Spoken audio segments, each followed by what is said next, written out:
Good evening, everybody. I would love to. Oh, interesting. Um,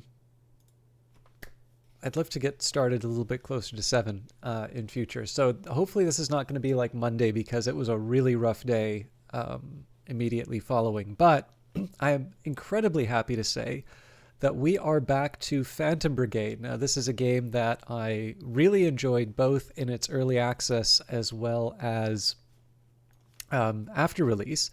This is something that sort of Brace Yourself Games gave me for promotional purposes, and I've really I mean I've enjoyed everything about the game pretty much from the start, and it's just continued to improve. But the 1.2 update, Show 'em Who's Boss, is so I will confess I actually thought this would be have been a paid DLC, but this is an absolutely enormous update. I've not played it yet, but it's an enormous update where if you read it, and we will be going over the patch notes. In fact, there's a hot fix which I'm just loading onto my computer now, but it basically reads like the few complaints that I've heard about the game, whenever I talk about another chat, there's sort of a subset of things that kind of come up. So one is sort of variety in terms of the missions, things like that. Probably the variety of the missions is the big ones, is the big one that comes up. And but essentially anything that I've seen sort of said more than once by a player. And the thing I want to be clear about this is I really, really like Phantom Brigade. Like I have enjoyed this game, and I have enjoyed the game in early access. I have enjoyed the game after its release. And even though, there were some directions the game seemed to be going, and then the reality of what came out was maybe a bit different from it, from sort of where it seemed that it was going. I've always had nothing but nice things to say about this game. I think it's very impressive what they have done, and it's a lot of fun to play. But with that in mind, and this is the one thing I always kind of try to keep in mind when people, like, if people are being ridiculous, actually, I would argue that probably I'm not very helpful when I let my my inclinations get the better of me. But what I try to remind myself about is people like me who adore a game are not necessarily the best for making sure that a game is as good as it can be, right? You do to a certain extent need someone who is capable of identifying cases where it could be better, and is able to articulate them in a way that the team can make an informed decision about whether or not it's something that they want to change. Obviously, unadulterated praise is not going to be a way in which that can happen. Now, the problem is that most conversations about games are not like that. Most conversations about games usually involve very absolute statements without considering what other people enjoy or how that would affect the rest of the game overall. But with that in mind, so that, like, when I think people are being unfair, that's usually when I tend to want to sort of go in and I've tried to at least make it so that I just say really silly things. But yeah, no, it's one of these cases where I try, if I'm feeling like a game is being hard done by, particularly one that I really enjoy, like Phantom Brigade, I do try to remind myself that games don't get better if there aren't people to point out where it may be falling short. And the hope that we have, of course, is that people point that out as respectfully as they can and in the most informative way, because you do not want a whole lot of noise getting in the way of the useful signal. It's a little bit like writing, right? I think there's a bit of advice in terms of writing that says, what you want to do is you want to listen to people when they tell you something's not working, because that is almost certainly accurate and important information. What you do want to do, though, is completely ignore them when they tell you how to fix it, because they don't know and they will never know. Your job is to fix the problem. It's their job to identify it. So So with that in mind, if you have been somebody who has been sitting on Phantom Brigade, or maybe you played it for a bit and then you went away, maybe you've been on the fence about the game, it is a really good time to get into it, because at least according to this patch, there's some huge stuff that's been added. And so we're going to jump into it here. I'll probably go into the main menu and then we'll read the patch notes. Now, from what I understand, the patch notes are actually quite comprehensive, so I will probably wind up skipping over large parts of them. But I still want to talk about the changes, if nothing else, so I can inform myself about them better. I do also feel I need to be somewhat apologetic about the time that it's taken me to get back to this game, because so there are a few games that I want to get back to that are Brace Yourself games. There's Cobalt Core. There is Godless. Godless is one I've really been wanting to get back to for such a long time. And I'll be honest, like, Phantom Brigade's probably the third on that list, but it wouldn't hurt to do some more Industries of Titan, because there was this nice little moment where there's a bunch of sort of positive reviews that sort of came in, and I think there were some people recognizing that, you know, maybe people had finally reached this point where they were no longer considering the game for what they wanted it to be, but instead were enjoying it for what it was. Whatever it is, I'm very happy to see Industries of Titan get some more respect, because I do think that's a very good game, and it's one I do wish that people would take the time to maybe just see and experience. It's a really unique take on sort of the city builder / strategy. But anyways, lots of Brace Yourself games to get back to, and we are going to be playing all of them. It's just a question in terms of when. Brace Yourself has been very kind in terms of the attention, the opportunities that they've given me, the keys that they've given me, Phantom Brigade being one of them. And so they have traditionally had Wednesdays dedicated to their works. Obviously, Book of Hours was a bit of a special case, but we completed Book of Hours, and I'm really looking forward to being able to share some more Phantom Brigade. So let's take a look at the 1.2 update. Confirm the URL. Just give me a second here.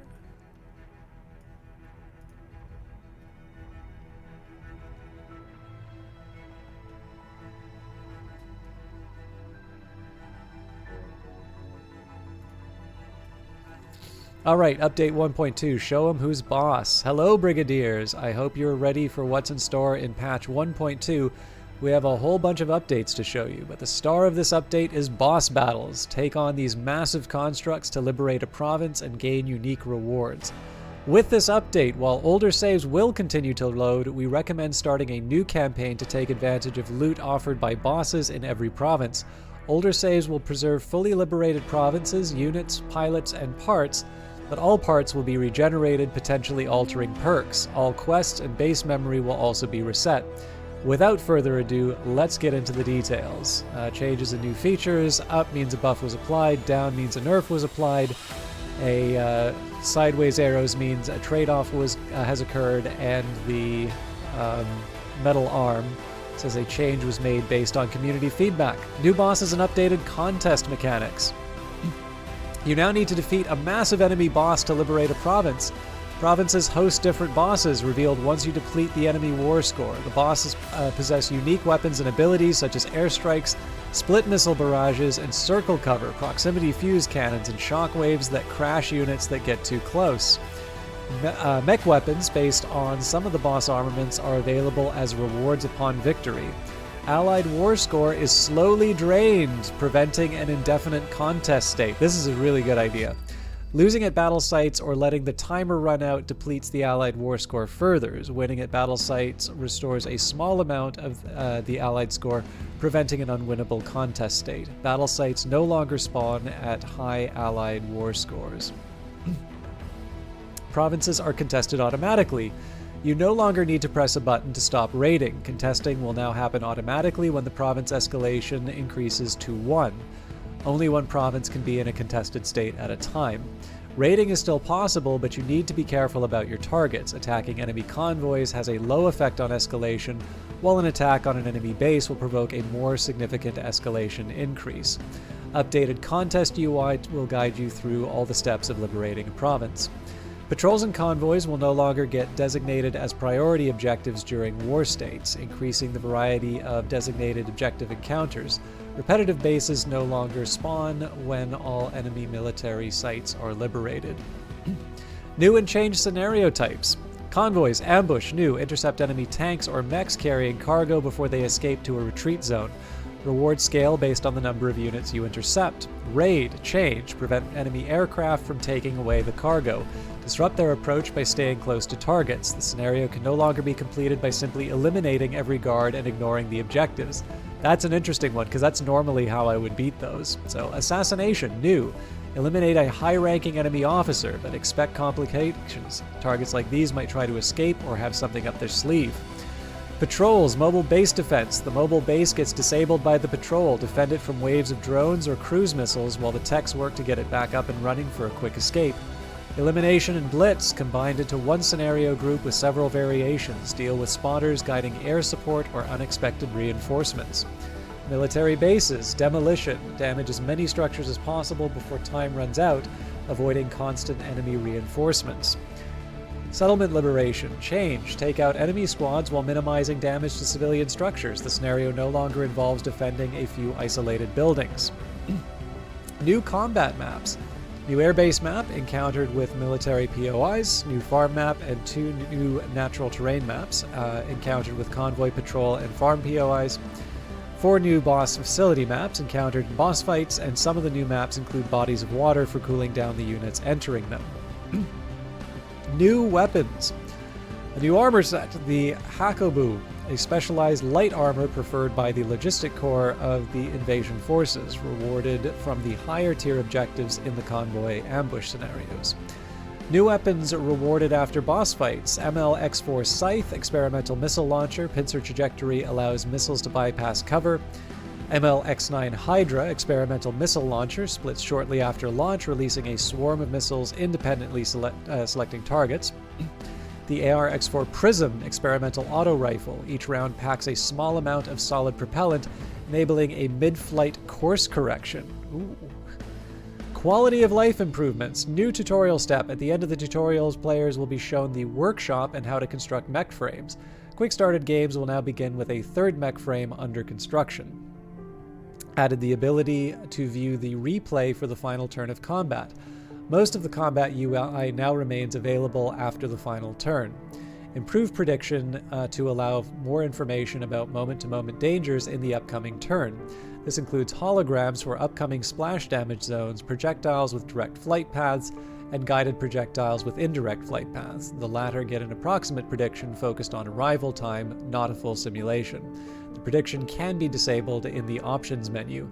Now this is an interesting one because there was a lot of feedback to this game saying, can you disable the prediction? And like, to me it was always like, but this is the point of the game, right? Like it's not Mech Warrior. I mean, like, Mech Warrior is great, and this game is great, right? It is not a bad thing that this is not Mech Warrior, and Mech Warrior is not a lesser game because it's not Phantom Brigade, but they're 2 very different experiences, and this is obviously a strategy game more like XCOM than it is, a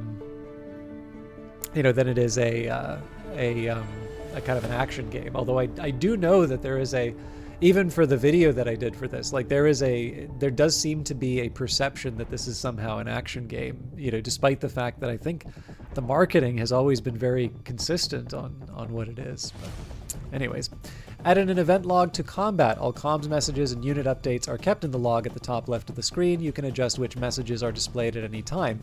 It can be disabled from the options menu. Added new gameplay options. Time from paths. This will allow you to select if hovering over a unit path will scrub the timeline to that point. You can either set this feature off or to only affect selected units, or to always be on by default, how it worked before. This can help in busy scenarios with multiple intersecting paths. Reset time on inactivity. This can be toggled on or off. When on, after a short period of inactivity, the timeline will reset from scrubbing. Always show target details. This can be toggled on or off. When on, targeting details that usually only appear while holding control will always be displayed. Show damage numbers. This can be toggled on or off. On by default. When on, damage numbers appear above units when they get hit. Show the event log. This can be toggled on or off. On by default. When on, the event log will be available in the top left of combat. And display attack cones. This can be toggled on or off. On by default. When on, it will display effective range and scatter of unit attacks in an upcoming turn. Improve visibility of weapon range indicators. Improve the scanning indicator with an animation to better differentiate it from weapon range indicator. Updated the briefing screen to present mission information in a more focused and readable manner. Adjusted the layout to accommodate more hints about the battle ahead. Reviewed and updated a number of hints to reflect current game mechanics. Improved mission descriptions to reflect additional content of the encounters. Added hints about whether that has an impact on unit performance. Removed imprecise difficulty prediction. Relocated squad editing to the second briefing screen. Added detailed tooltips about difficulty settings. Added difficulty setting for salvage drop chance. The setting defaults to 100%. Lowering this value makes the game harder, randomly discarding parts too damaged to be reused, preventing salvage of entire armor sets from a single enemy mech. Unit tabs in the combat timeline UI will now display the assigned role icon. This includes player units. You can edit the role icon of your unit by clicking the button to the left of the unit name field in the customization screen. Units that are targets of scenario objectives are now highlighted in the combat timeline UI, separated into a new tab group. These units are additionally highlighted in world with a yellow targeting bracket. Improve the display of countdowns, block destruction, and other counter-based objectives in the combat scenario UI. Improved highlighting of building objectives such as turret generators in combat. A 3D frame around the targeted building now accompanies these objectives. Clicking the objective in the list will now focus the camera on the building. Added support for rebinding the key hiding the UI. Thrusters are now available to all mechs, including mechs with common quality torsos. Improve the dash action, making it break missile lock with greater precision, and adding visual effects highlighting successful disruption. Disruption now diverts missiles a certain distance opposite of the dash direction, making dashes effective against missiles even for units with a lower dash range. Other added a way to upgrade your equipment level. If your workshop level increase based on the average level of your squad equipment is higher than the level of a given part, you can upgrade its level. Visit the inventory and select the part you'd like to upgrade. The upgrade button will be available above the level readout. The upgrade costs resources based on the quality of the item. The costs increase exponentially depending on the number of times you've upgraded a given item. An item can only be upgraded up to 3 times. Check the tooltip for the breakdown of these details. Improve vegetation rendering to reduce visual noise and improve blending with terrain. Improve some vegetation models. Fights at high elevation have a chance to take place with snow on the ground and snow replacing rain. Improved how all transparent effects render against fog and sky. Low-angle shots of smoke, explosions, missile trails, etc. now render correctly. Moon stars and debris ring are now properly visible in the sky. And improved beam reflection mechanics. Powerful beam attacks are now harder to deflect. It is no longer possible to reflect a beam 180 degrees straight back to the attacker. As fun as that was. Okay,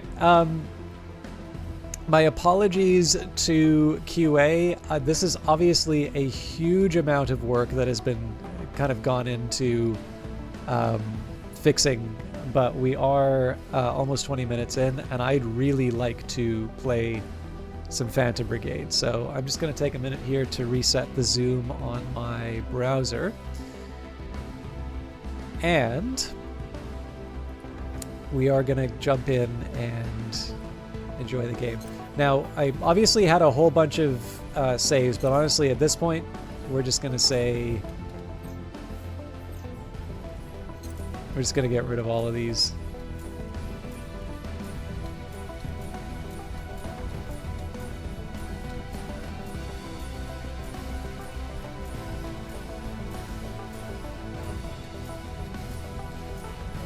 I don't think I'll need the tutorial recordings anymore. All right, we've got a brand new game. I was tempted to do I was actually tempted to do a quick start, but they did talk about how the tutorials changed, so I'd kind of like to see how they've done that. I am also kind of curious about the difficulty. I mean, so the thing is, I do kind of like it when games give me the difficulty options in terms of just saying is like, hey, we're the people who made this game, you know, here's your, you know, easy, medium, and hard. When it gives me the cookbook for making the difficult mode, I'm like, okay, I've got no idea how to handle this. Hey Vesper, very good to see you. I hope you're doing well tonight. I don't think you've watched you play this. Vesper, this is a great game. I got to play this back when it was in early access on the Epic Store. Brace Yourself Games are the developers behind Crypt of the Necrodancer and Cadence of Hyrule, and Phantom Brigade and Industries of Titan, and they also have a publishing arm now. They've also got the forthcoming Rift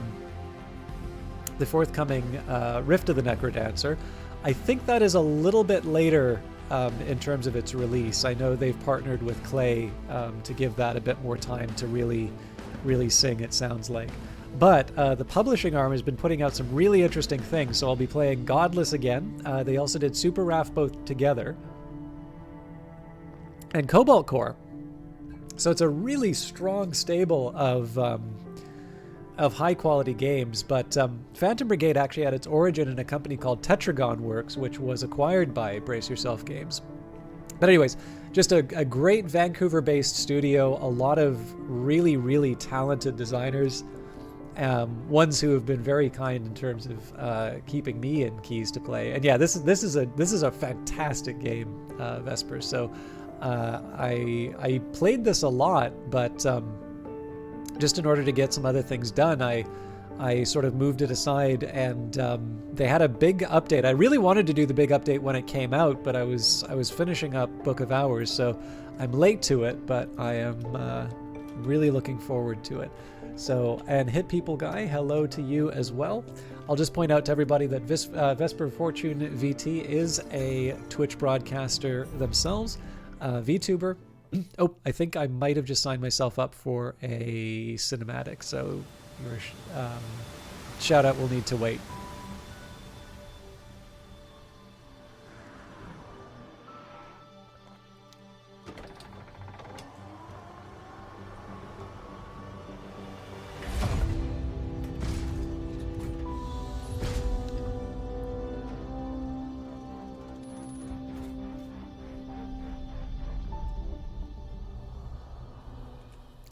Yeah, so one of the things.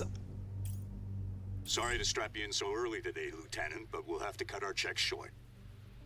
We've lost the town comms last night, and I'd like you to take a look at the tower we have half a click north from here.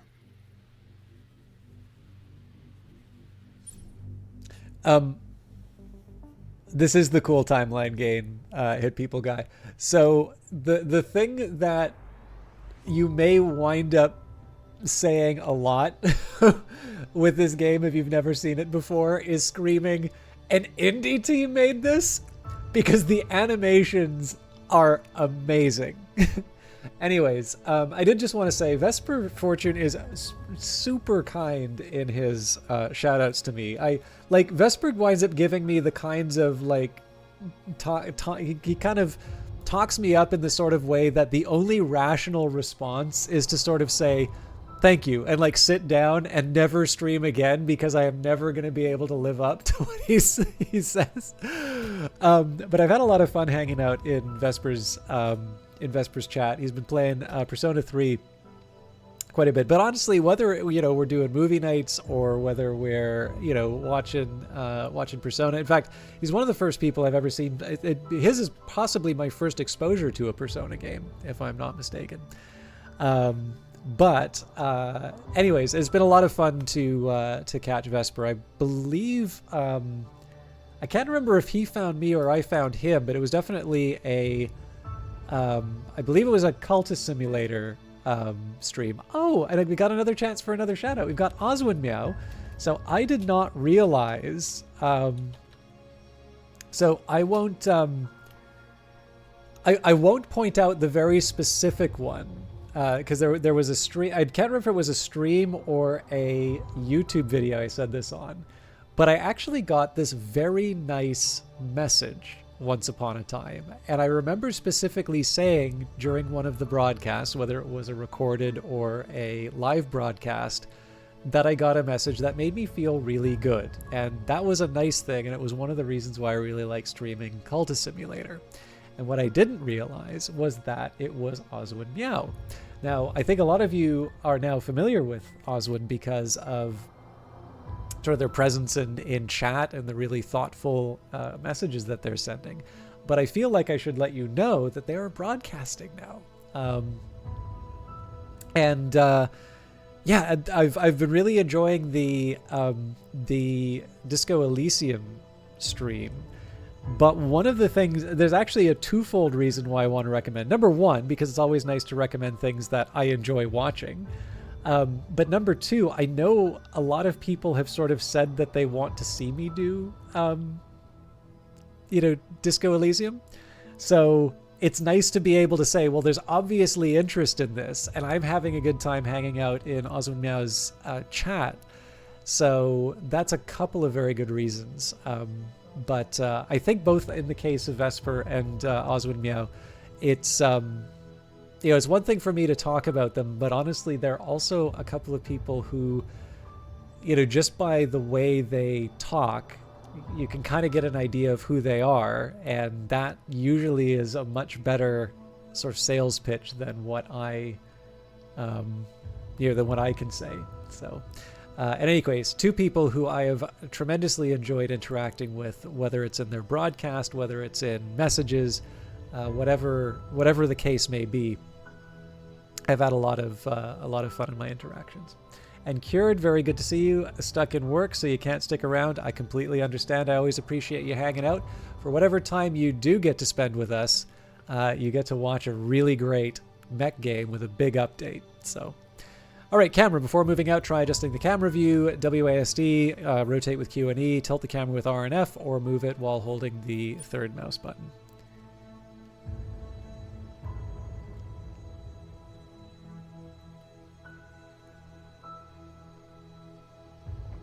I hear in Disco Elysium you get to become an alcoholic racist.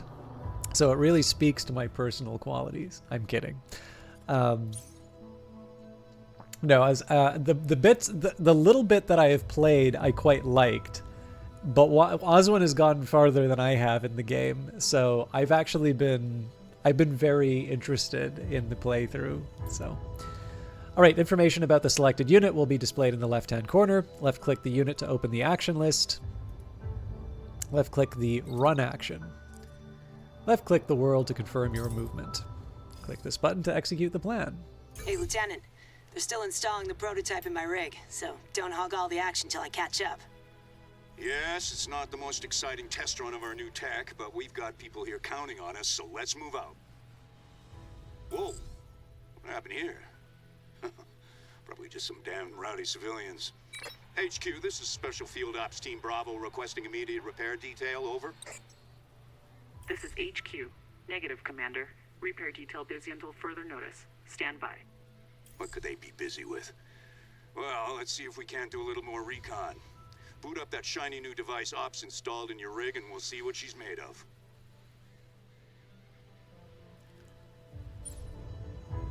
Activate the prediction system. This timeline displays your planned actions and predicts what every unit will do in the next 5 seconds. The hotbar displays the actions available to the selected unit. I'll move to scout one side of the tower. If she's warmed up, you should be able to see where I'm moving and flank the opposite side. That's what rewriting is for, Vesper. So we'll definitely get to see some. We'll definitely get some more clarity on how this works. By the way, there's just one thing I wanted to double check on the settings. I think everything is good here. If it's too quiet, by the way, I can raise the master volume, but I think normally the game drowned me out. Frequency, game saves, object positions for replay, default value 1/10.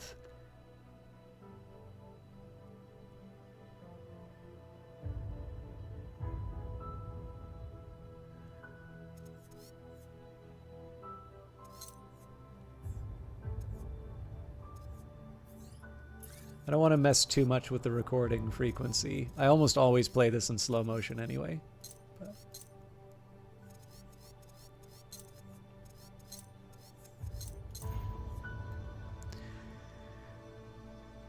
I haven't, Vesper, but this I know it's a huge inspiration for this game. So actually, you know what? I'll kind of talk a little bit about how this. I'll do what the tutorial says, but I'll fully explain the system when we get into a proper fight. This point should provide a clear view. Note how the distance to it changes the predicted arrival time. Movement time is determined by distance. You can move any number of times. Actions can be cancelled with 2 right clicks. If you're happy with your plan, execute it.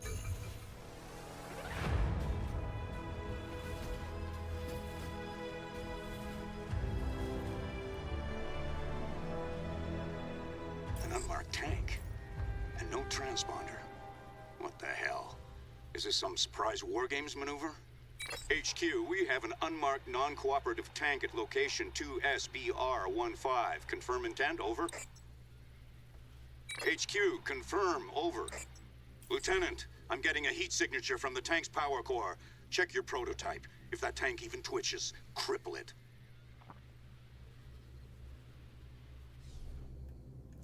The tank is about to attack. You will need to get closer to engage it. Click the run action. Moving here will place the target into optimal range. Click the attack button next. First, choose when the attack should happen by hovering over the timeline. The target should be in optimal range, the white ring around your unit, during that time. So this is where it crosses into the optimal range. You suggest Code Geass, the first and second series. You haven't watched the third, since it's a mix of political drama and mecha war series. Those are things that I like. If you like that, out of curiosity, did you ever wind up playing BattleTech? Because that one has got a very good story to it, in addition to being, a very solid mech game.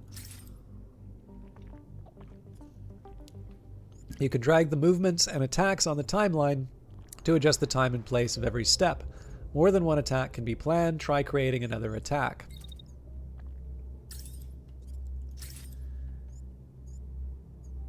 You've now planned 2 attacks in a row. Try executing your plan. So you also get to, you can move it along the timeline. But if you've ever used a nonlinear editing system, sorry, I think I screwed up the order. If you've ever used like a nonlinear editing system to do videos or anything like that, this is a pretty familiar system.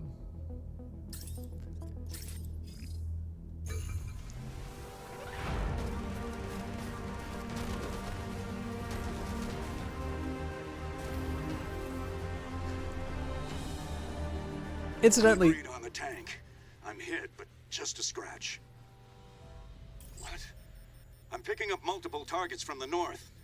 My God, this can't be right. Take cover! Take cover!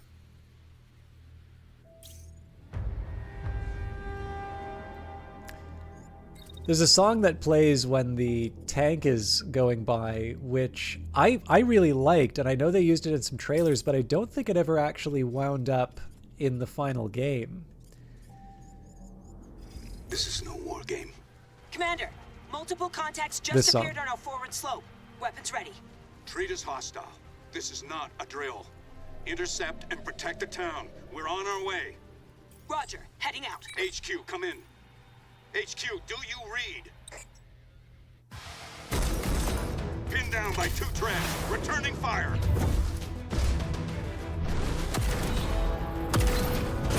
Got one. Shit, a walker. Lieutenant, get the... Commander? Commander!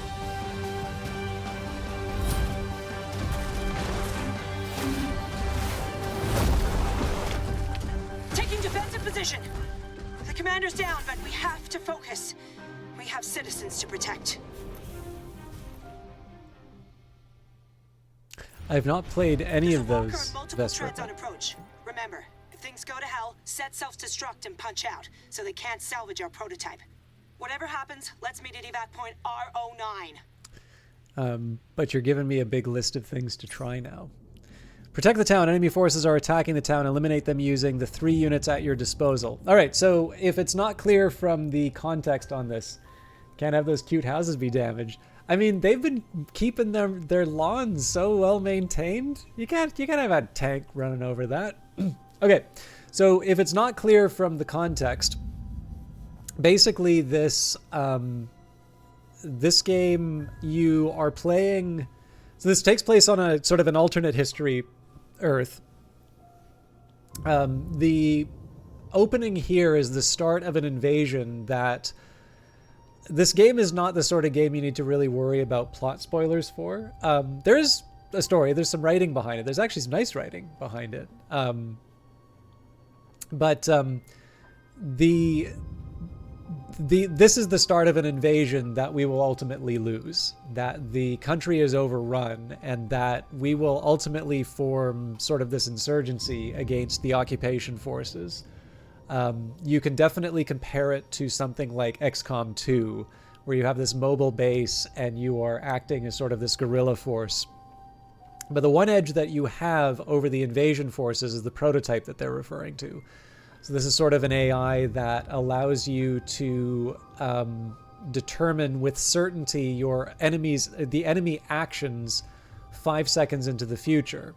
Now, the thing to remember about this is that it's not, this is not just, this isn't sort of a perfect forecast of everything that's going to happen. This is a measure of intent, because of course the whole point of the game is you messing with the enemy's plans. So if you've ever played Into the Breach, it's a really good comparison. That's a really good comparison point, because Into the Breach will tell you the order in which things will happen, and will tell you what the enemy plans to do. But a very large amount of the strategy of that game is built around sort of disrupting their actions and hopefully using the enemy actions against them. So that's basically the idea. That's the edge that the Phantom Brigade has, and that's going to be what we will use to defend the town. Vesper says they aren't mainly mecha games. Xenogears and Xenosaga are both very philosophical, with a lot of inspiration from Gnostic Christianity and Zoroastrianism. You are really piquing my interest here. And White Knight Chronicles is just a fantasy game with mechas. Well, you know what? I will settle for that as well. So we get to have an example here of how this timeline works. You can scrub over it, and you'll see here that we can see the movement of the enemy units. In fact, it looks like there might be a collision between the enemy tank and the mech right off the bat. And then you can see here, oh, that projection system is actually, that's really good. But basically what you can see here, you've got the mech targeting this unit. It's not entirely clear to me. It looks like these tanks are actually targeting the buildings. It looks like they aren't going after my people at all. But I have some ideas here. So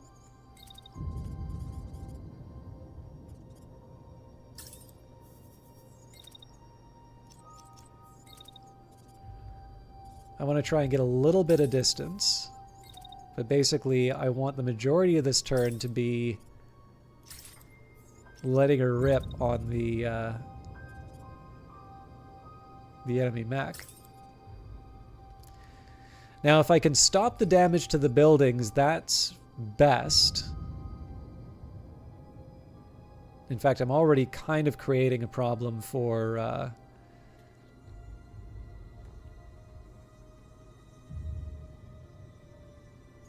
this unit. Actually, maybe it's better if I just don't move at all. Yeah.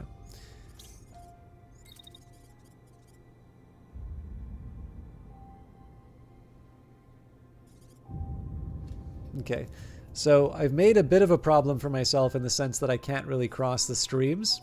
So we're going to move... I suppose here's my second best.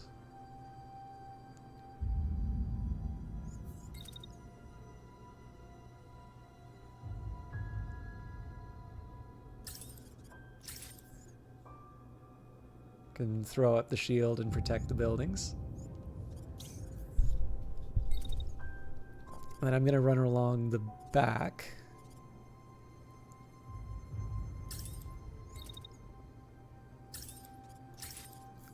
And basically any shots I can take on the enemy units, I want to.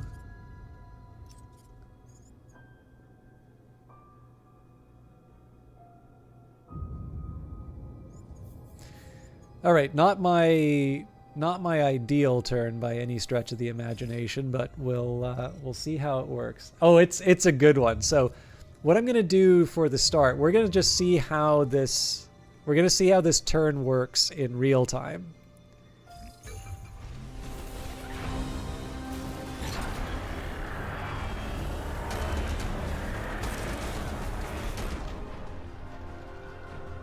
Stop. Okay, now there's a replay button, right? So in the heat of battle, it can be hard to keep track of everything. Click here to replay the last 5 seconds. So you can actually set the speed. So this would be the full speed replay. You can put it on a loop. But you can also just watch both the original fight as well as the battle or the replay in slow motion. So for instance, here we kind of get to see some of the damage to the buildings. Not great, obviously we don't want to see the whole thing get taken down. And as you can see, I did actually wind up hitting the back of my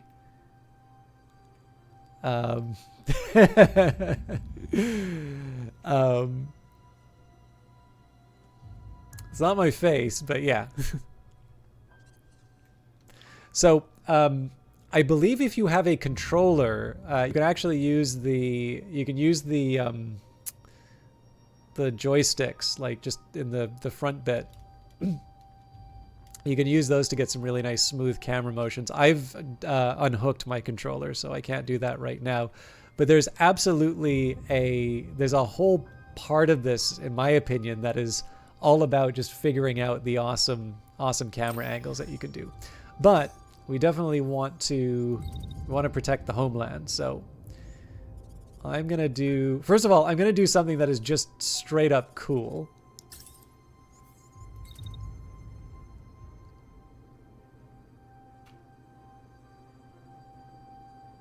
In fact, I'm gonna kill 2 birds with 1 stone on this thing.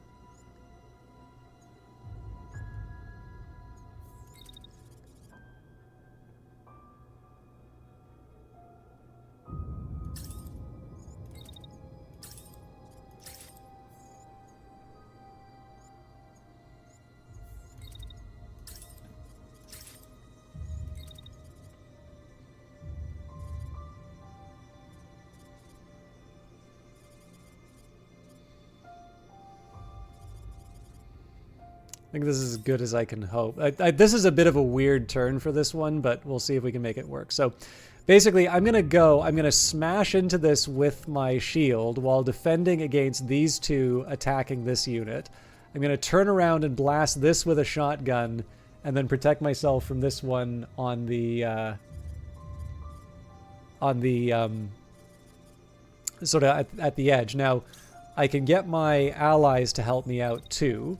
So one thing I want to do, if possible, is... so actually, one of the things that I need to be careful about is not creating a situation in which I kind of hurt my allies. So I think what I'll do here is I'll use the beam of doom on this to help out my my shield bearer. Looks like the enemy units are mostly focusing on the brigade anyway. So I'm going to do sort of a 2-fold approach.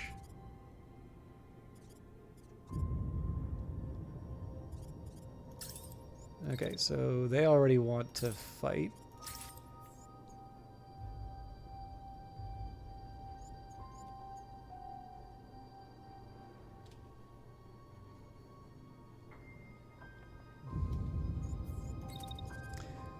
I kind of want to keep moving as long as the enemy's going after me, so...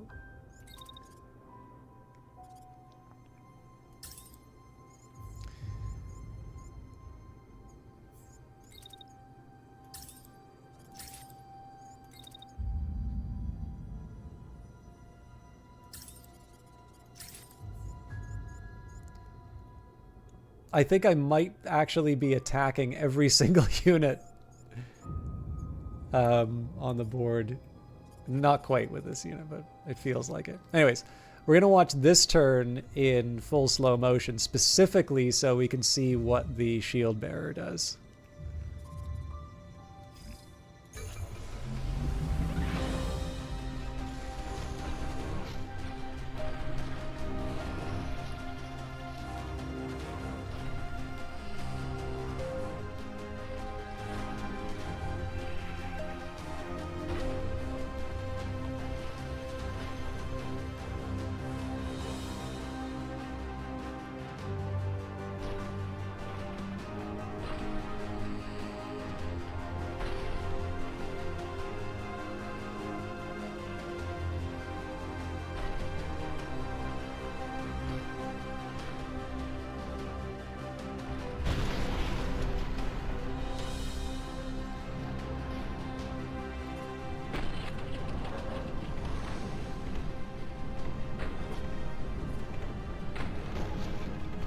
This is the point I would like to remind you. An independent studio in Vancouver is the one who created this game.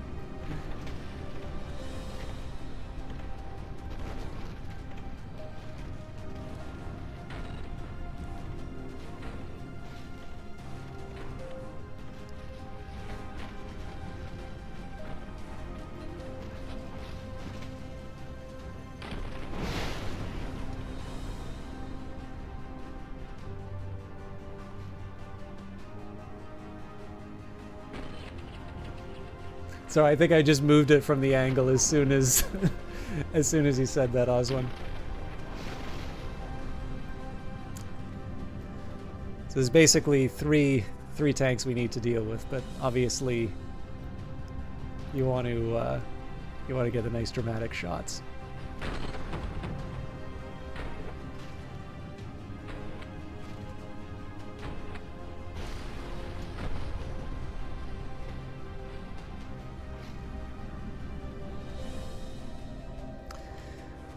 There's other nice little details, so I'll just draw your attention to a couple of things. So notice how these trees are falling down. Everything in this game is simulated.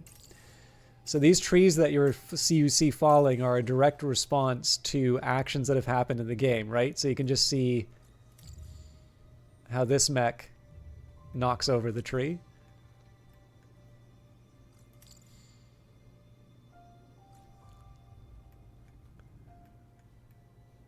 Game looks very different when you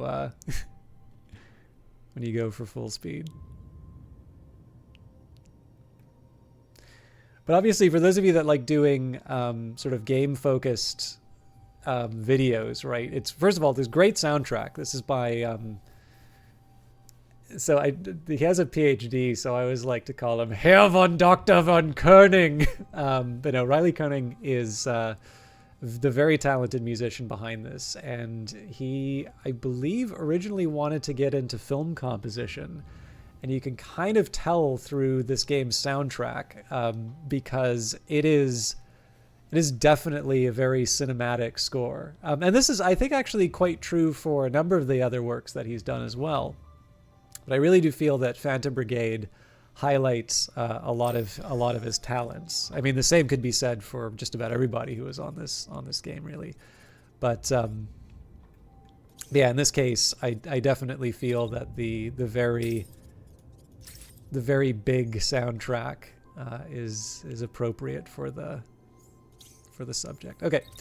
Normally I'd want to switch dance partners, but it looks like I need to put as much pressure as I can on this tank as early as I can. So we're just gonna... Did my stream just get interrupted? Sorry, give me a second here.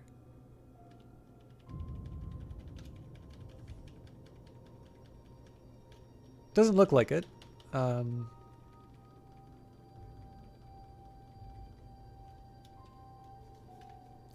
definitely a chime.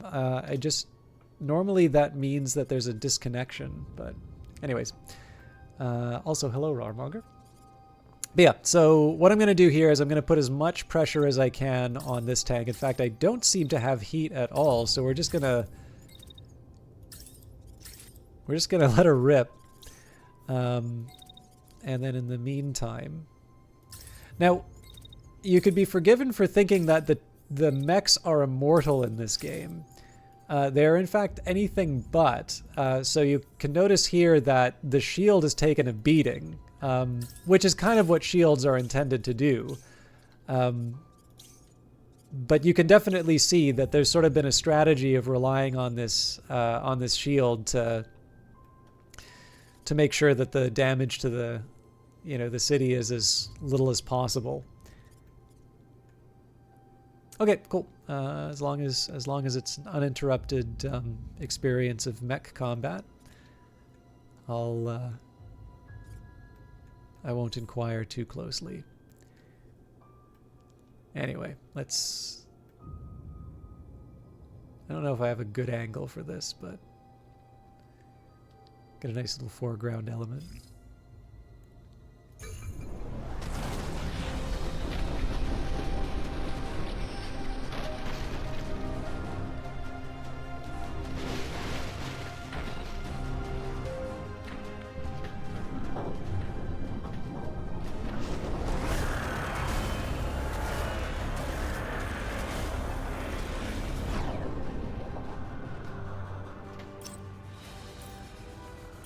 Victory, squad extracting, mission successful. So you can, this was a big requested feature, which was to be able to replay the last turn.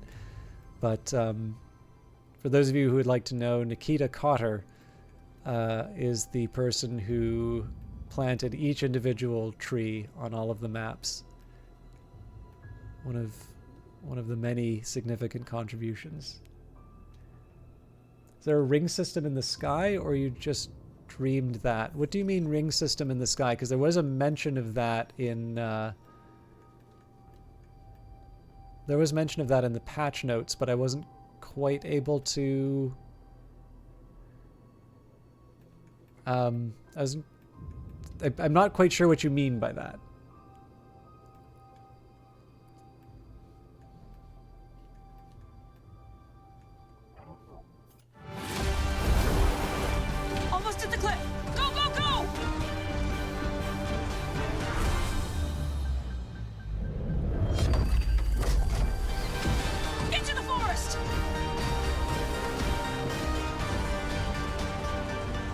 Anyone can hear me.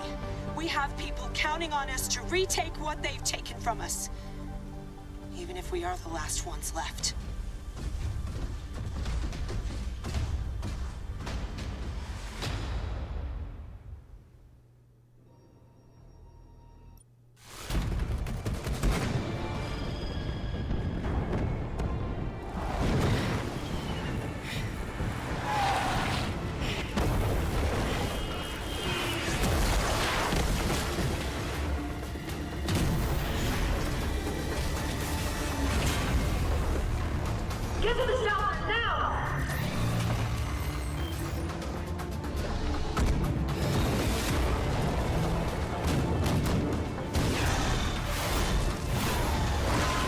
I can only hold this for 5 more seconds. I only need 3, 2, 1,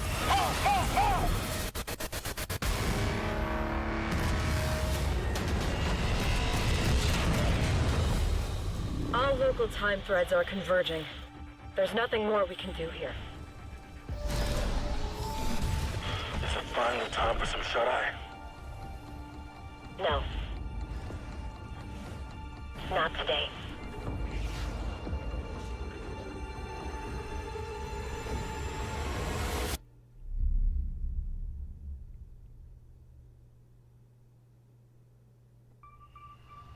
By the time we realized what was happening, it was too late.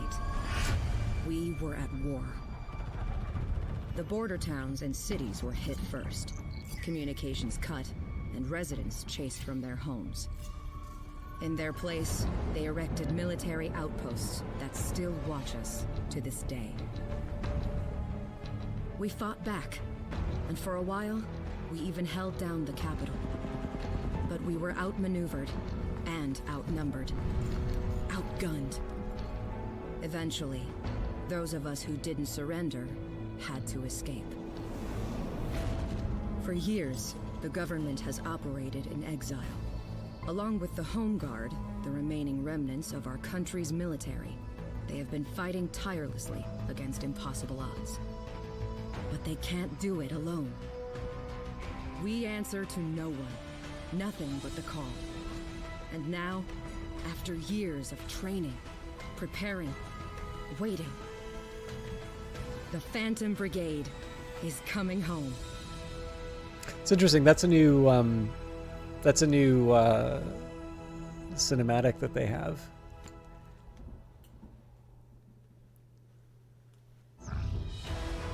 Welcome home, Brigade. You peer out at the vast stretch of land before you. Your home, now a battleground, it is as familiar as an old friend, with its deceptively quiet mountains and fields. At your back, your crew awaits your orders.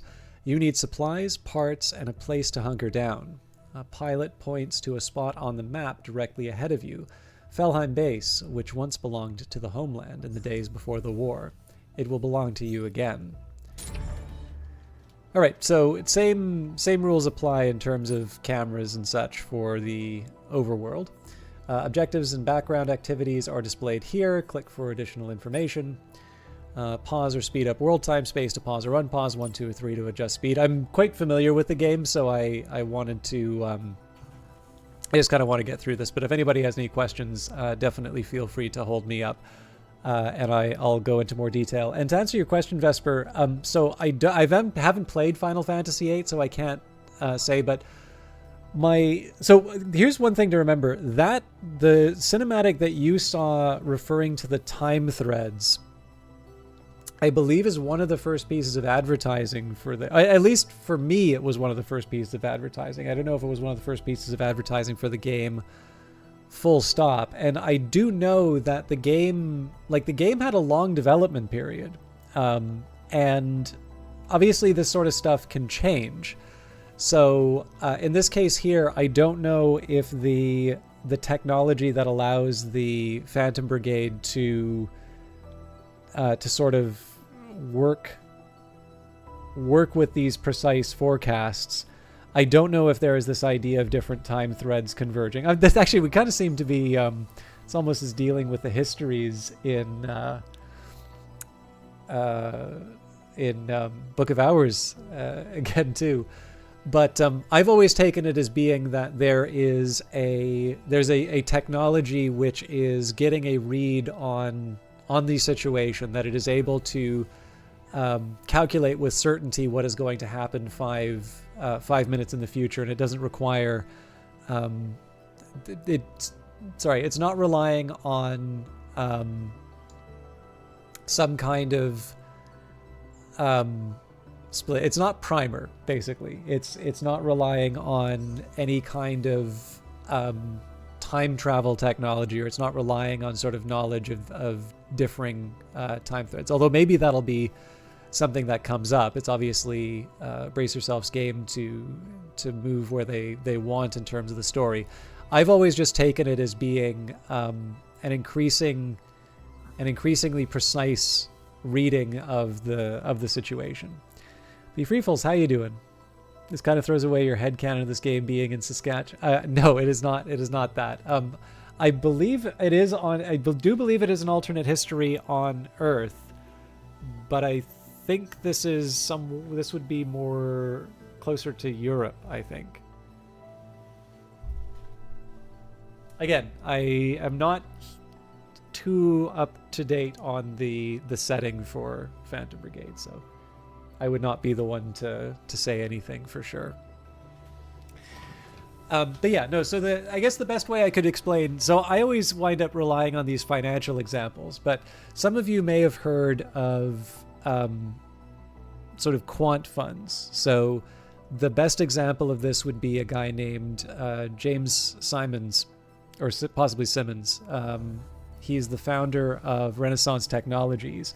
He's a really interesting guy. So he went from, I believe it was the NSA. I do know that he worked in cryptography. I just don't recall if it was specifically the NSA or if it was a predecessor. I think it was the NSA, though. He then went to, he found, well, in addition to that, he has an academic career, one of the big things that he did was sort of founded Stony Brook University's mathematics department, which, so far as I can tell, is a well-respected one. Although certainly his academic accomplishments prior to that were very impressive. But on top of that, he left academia to found basically a hedge fund, and it was a hedge fund built entirely on sort of the analysis of data, very intense analysis. Does not hire people with business backgrounds, almost always will hire based on sort of, mathematics or physics backgrounds, and has absolutely just crushed the market, like regularly.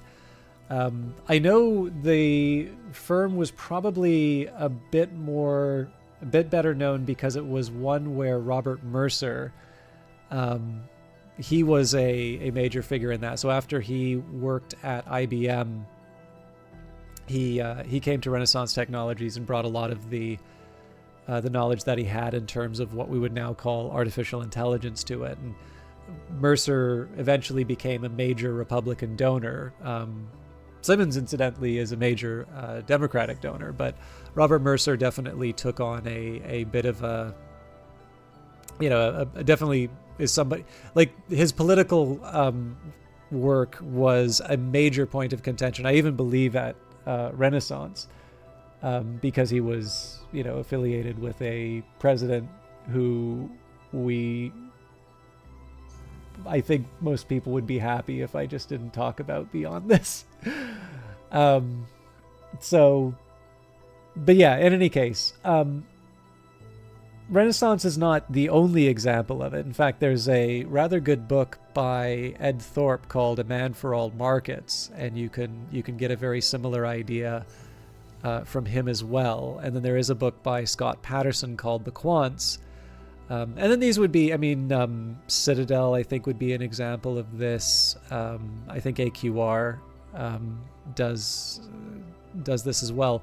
But essentially this idea that there are now a bunch of people who have entered financial markets with a very high degree of sort of mathematical and technical sophistication, like to a level where it used to be that the rents would be very high close to Wall Street, because it would mean that you would be able to go to the trading floor faster than other people and act on that information ahead of time.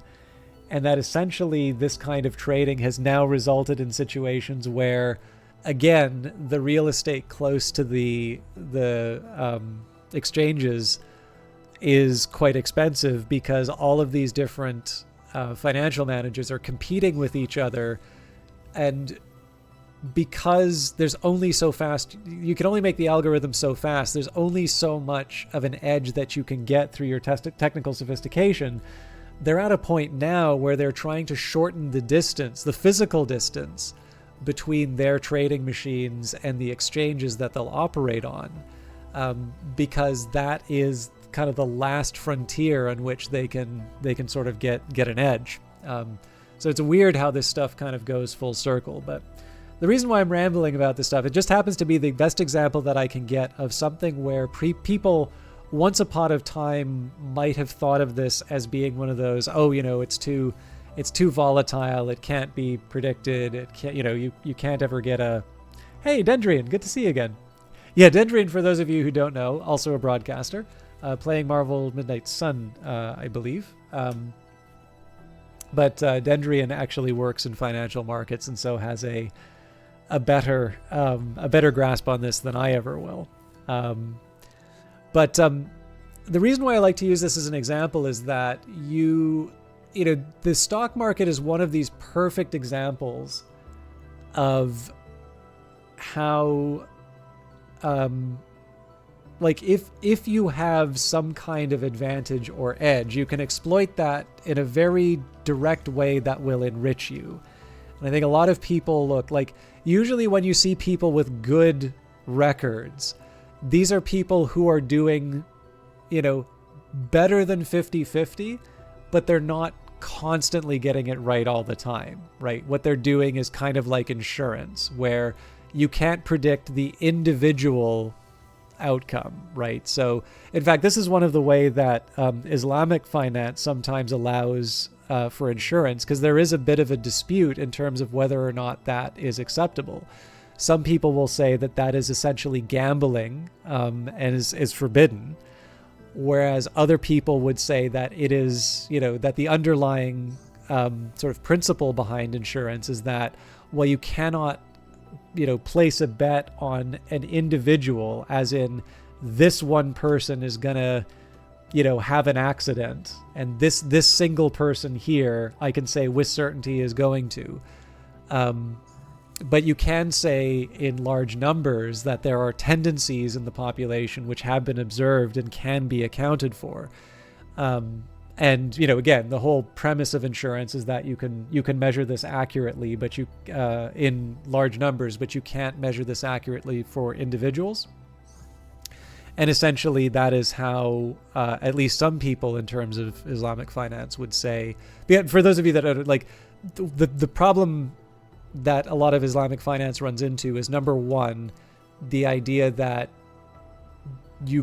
interest is not a thing. You shouldn't be doing that. And then there's the gambling idea, which would be, you shouldn't be gambling on the outcome. And again, some people would say that insurance is just a gamble. And again, I am not equipped to discuss this at any length or sophistication, but my understanding is that at least for some people, the idea is, in terms of insurance, it's not perceived as a gamble because of that tendency in terms of the large numbers. And then usually what you'll see in terms of, some of them basically just wind up being interest without calling it interest. But in practice, what you would do is you would have an ownership-based system, right? So your bank account doesn't pay you interest, but perhaps you have sort of a share in the bank. And so, whatever profits the bank makes. And of course, then there's the question, well, where does the profit come from?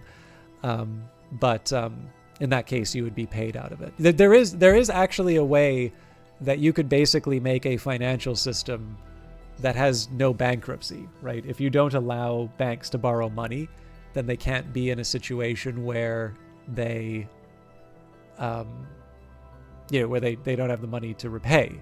But the problem is that most people, when they go to a bank, they expect to get their money back with certainty.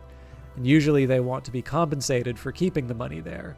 And that is why we have the idea of interest. But because we now have this idea of an obligation that the bank needs to pay back, we now introduce the idea of, of a failure. And essentially we tolerate that failure because we think the productive things that banks do are more useful, and that we will accept the possibility of failure because of all the things that the normal operations of banks give us. But now you can see I've really gone off the topic. So the way that I interpret the technology that the Phantom Brigade uses is something akin to what we might expect companies like Renaissance Technologies employing. That something that you or I would look at and say, it is impossible to predict with reliability what this outcome is going to be. And obviously there are a large number of people who stand to make a very large amount of money if they get this thing right. So what hope do we as mere mortals have? And in the case of the Phantom Brigade or, Renaissance Technologies or AQR, actually, I guess AQR hasn't been doing too well lately, but, they're doing better than me, but it's in essence this, the whole idea here is that they are able to get more information from the situation, and as a result, they are able to come up with very reliable forecasts of what the intention is. But again, it's not a perfect forecast because it does not account for the actions that the Phantom Brigade takes. All right, right mouse button to the site ahead to move to it. If you're ever lost, press tab to return to base.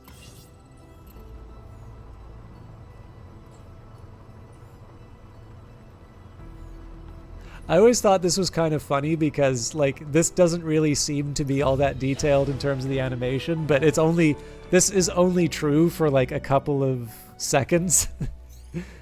Hope rises in Felheim. Felheim base, once a mining facility, later retrofitted as an emergency storage depot. Then the invaders came, and like everything else, it fell into enemy hands. You're thinking it too, right? Asks your pilot, grinning. If we can capture the facility, we'd have a home base to fall back to if we needed it. It would get us a foothold in the province and hit them hard while we're at it. It's an opportunity you can't pass up. The battles ahead will challenge you and shape the country's future. You need to take every advantage you can get, and it all starts with Felheim.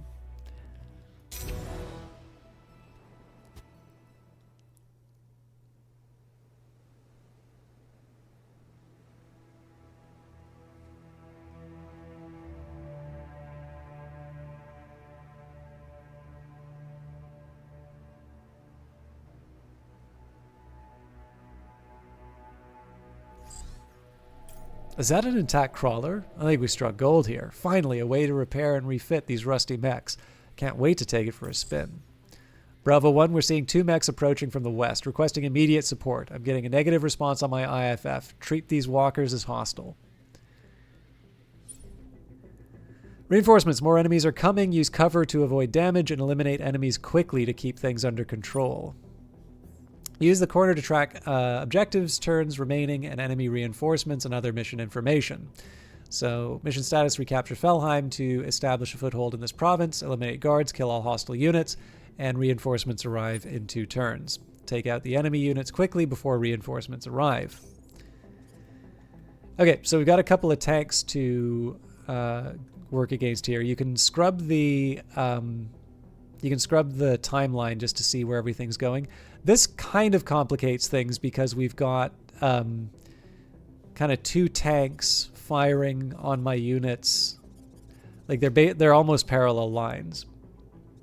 So my usual answer for this is to just trade dance partners. So we move one up like so, and then we move the other one around the edge. The problem is I don't think I'm going to be able to really meaningfully...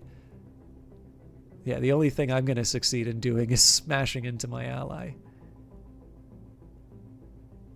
So, we'll put a brave face on it. We'll charge into the enemy.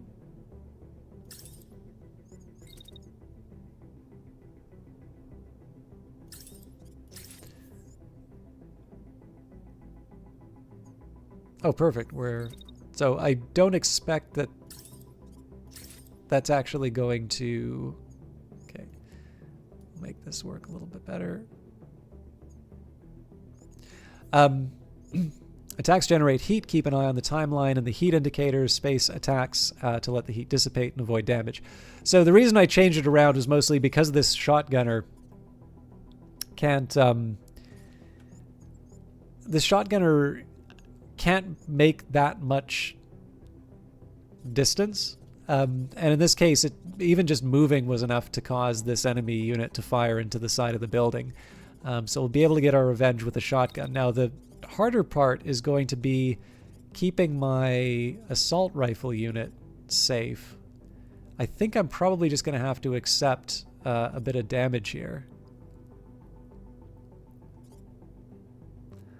Although, if I look at it, I'm really just signing myself up for damage for no benefit. So I'm going to hide behind the structure.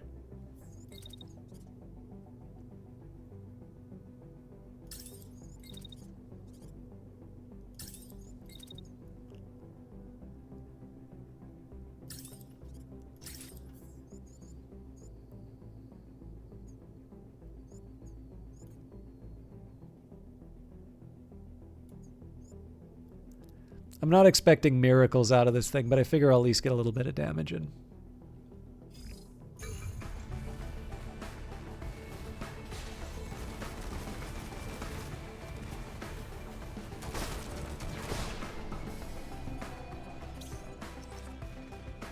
Okay, that didn't do too much damage.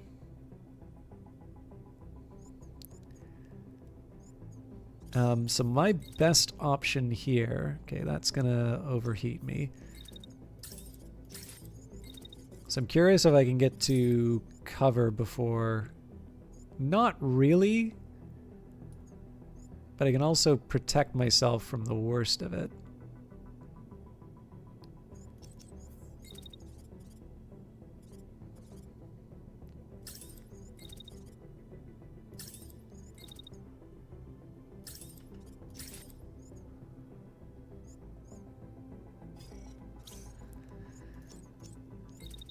And given that I don't seem to be doing that much damage, I think the better option now is for us to focus on the one target.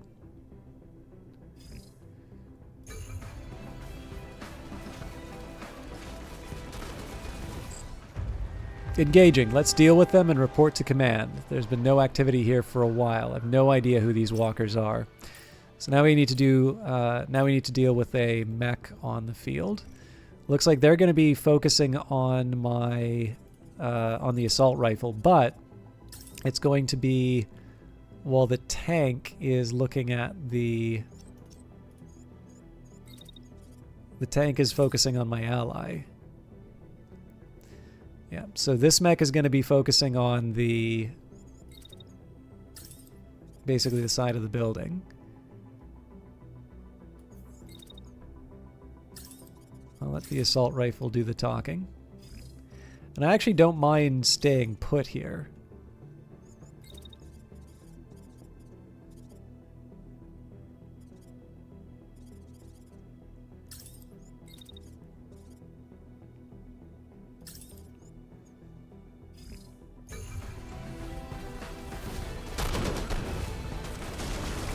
Nope. Looks like they got through the building.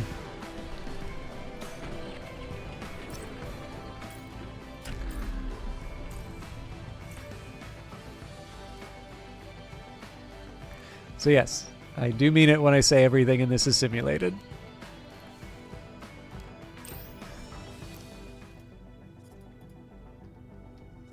Okay, so the thing we want to take a look at here is what the enemy plans on doing. So they're still going to continue focusing on the assault mech that I've got here. So I'm going to take a minute while... Actually, I think I can just make a run for it. Yeah. So just at the edge of my effective range, but... Okay, that's not my favorite. I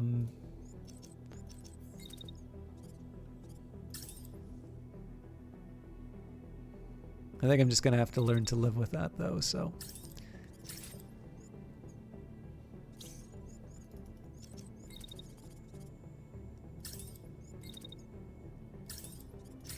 And then we'll sneak up and hit him with a shotgun.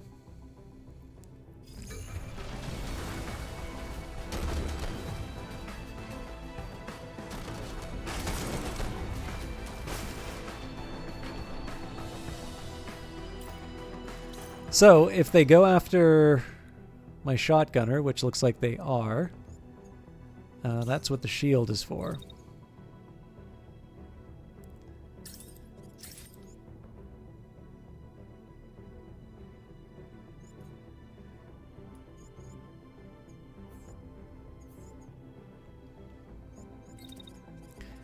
And the other thing that I can do, they've got an optimal range. You can actually see that in the bottom right corner. Looks like it's the close range is not... I don't think this is going to make a huge difference, but I get to hit him with the shotgun and still use my shield. And while we're at it, this unit's seen better days, by the way. I get to move to the side and focus them down with my assault rifle. I am, however, going to prepare for possible retaliation and move to the side. So one of the things that I found in terms of strategy for Phantom Brigade is you don't just want to solve your immediate turn, you also want to make sure where you're positioned for the next turn, because the one way that you can usually wind up with some really tough situations is to just deal with the problem immediately from in front of you, and then have an enemy that can take an action at the very start of the turn, because usually you can't respond. You usually can't respond fast enough. So being able to make a decision within the first section is very valuable, and then committing yourself to a decision that you can't change in the next turn can be the way that you wind up losing pilots.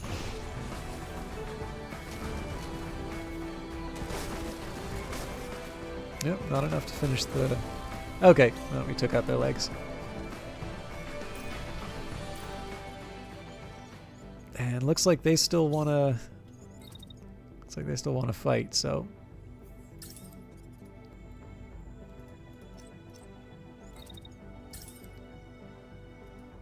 Oh, no, that's interesting. So it didn't let me target.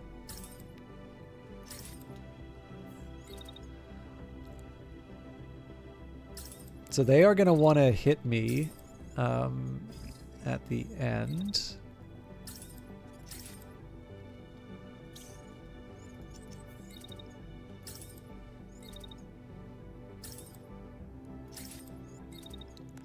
It's not going to be great for scrap, I'll admit.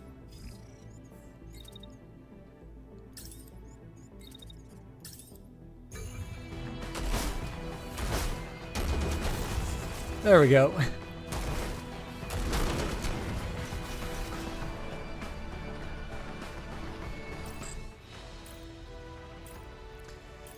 All clear, Commander. Let's salvage what we can from the guards, then get this crawler up and running.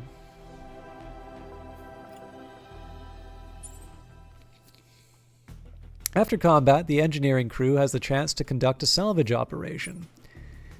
Sites can store equipment and resources that can be recovered at no cost. So we get 100 supplies and the SG2 Shred shotgun. That's a freebie. Enemy units can also yield loot. Recovering them will cost points from your salvage budget.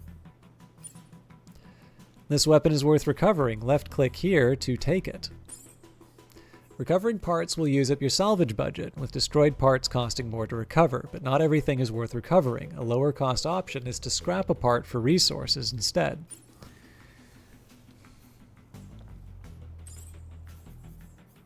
So I don't think we're going to be able to get another one of those.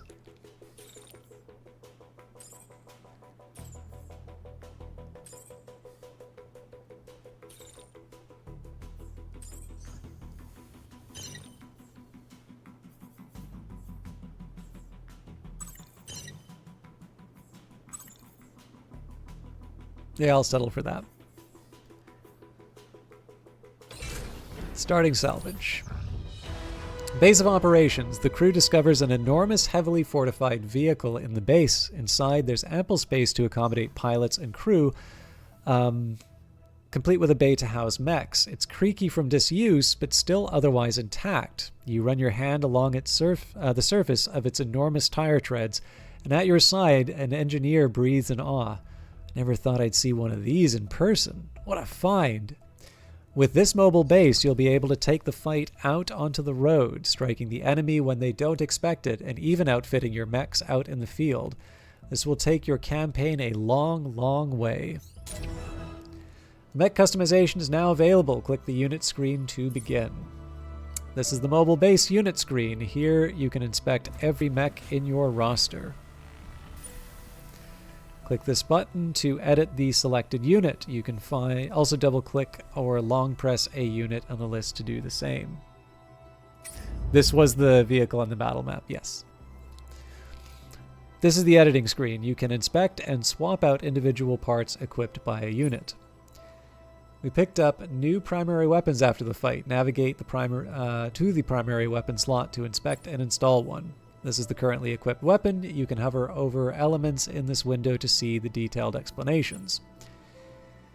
These are the parts in your inventory compatible with the current socket. As you acquire more, you can take advantage of the filter and sort options above to refine this list. Hover over a weapon to view its stat changes. New weapons have a higher level. Keep your mechs updated to face stronger enemies as damage is scaled with the level. Equip a new weapon by double-clicking or long-pressing on the list. So in this case, we've got the Burst Level 2 or the SG2 Shred. In this case, I think the Level 2 Burst makes more sense. Notice that the stats and average level of your unit have increased. Consider the unit's overall performance when refitting. A weapon's power might have trade-offs in weight and speed. Once you've done exploring unit customization, click here to return to the base. From there, you can return to the overworld. Okay, so I don't know... Right, so we've got the Elbrus legs. Does make us slightly heavier, but I don't think...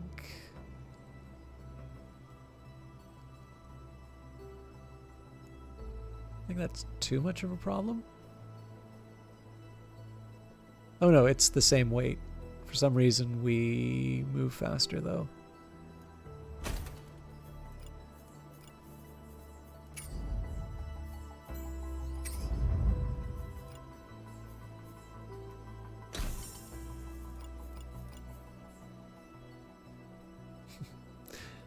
Apparently we get that extra 0.1. Makes all the difference. I think that might just be the effect of having a blank to a 0 barrier, which is kind of funny.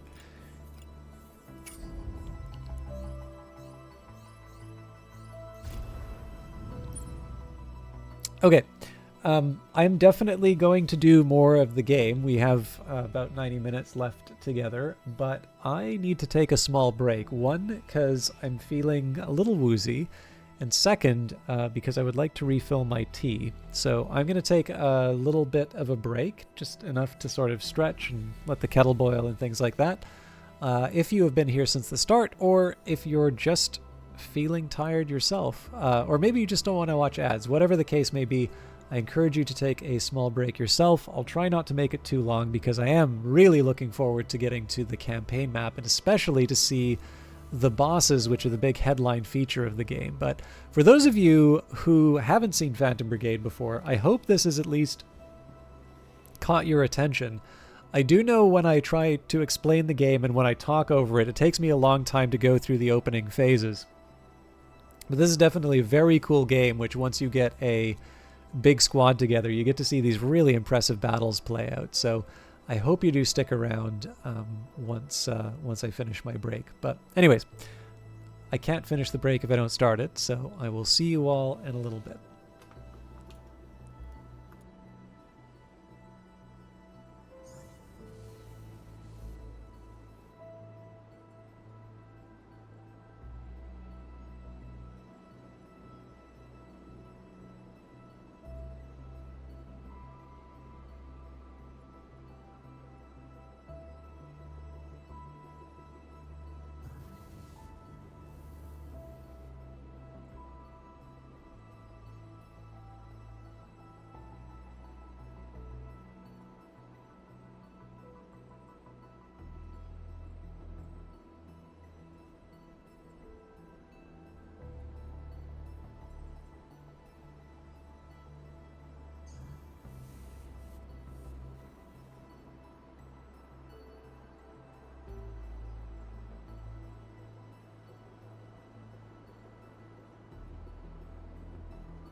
All right. I'm sorry about the wait for this. I have just seen my tablet is in a constant reset cycle. I don't know if anybody's experienced this with an iPad before, but if you can just give me a second here. I don't think it makes a lot of sense for me to try and diagnose this right now, but if I could at least get it to stop blinking out and blinking on again, I'd love to at least stop that. I'm assuming the you know, the dastardly hackers that were trying to put all the various spying devices screwed up and have now made me aware of what they're doing. At the very least, I'd just like this thing to stop cycling. So if you can just give me one more second here.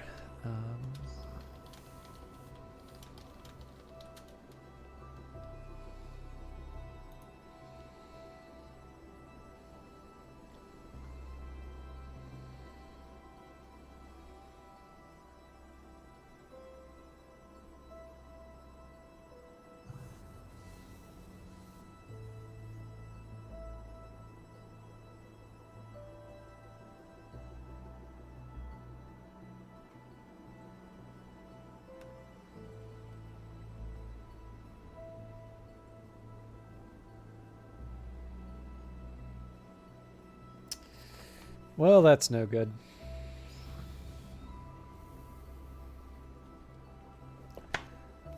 I have a feeling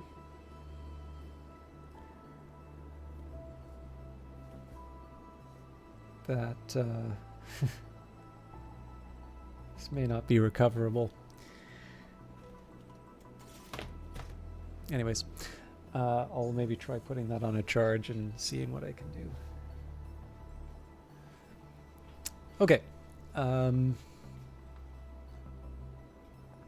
Let's...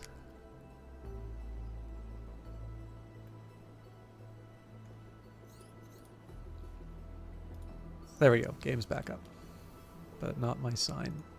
Alright.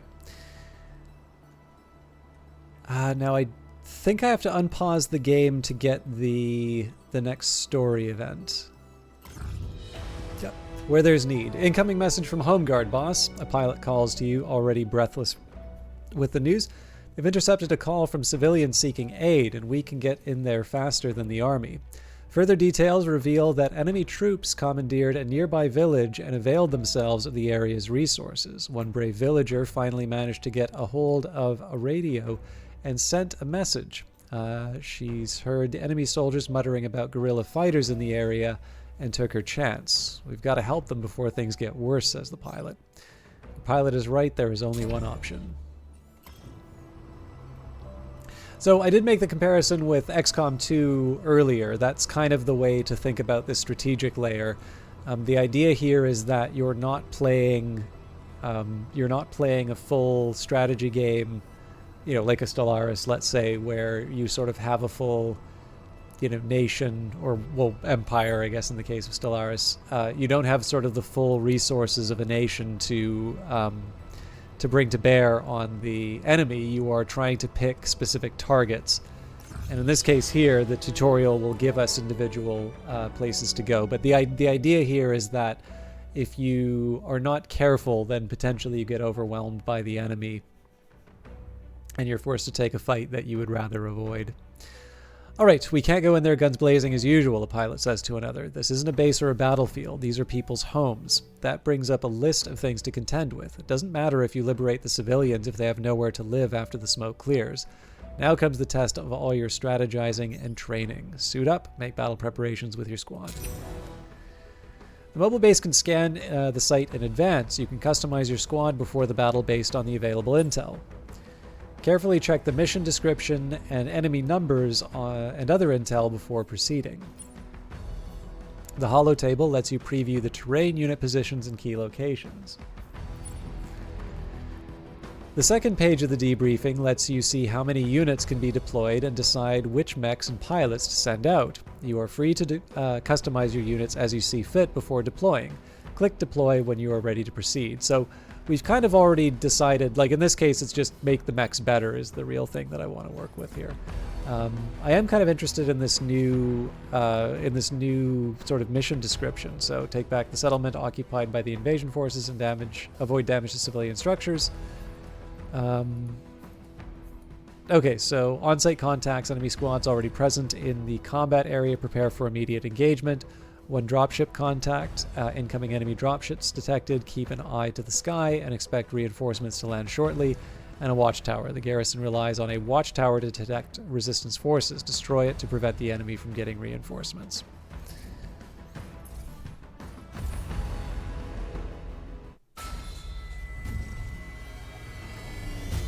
Oh, this might be the cinematic I was. So Yeah, many this one still is here. So much devastation. This isn't what I wanted for you. I thought you'd be born in a time of peace and prosperity, of love among people. But the world is so different now. Tanks patrol the streets. Neighbors turn on neighbors. People disappear in the night. They keep telling us this is temporary, that we'll come to love our new way of life. Somehow, I don't believe them. I want to give you the freedom I once had. But how can we few do that alone? We can't keep hope alive for much longer. We pray that someone, anyone, will answer our call.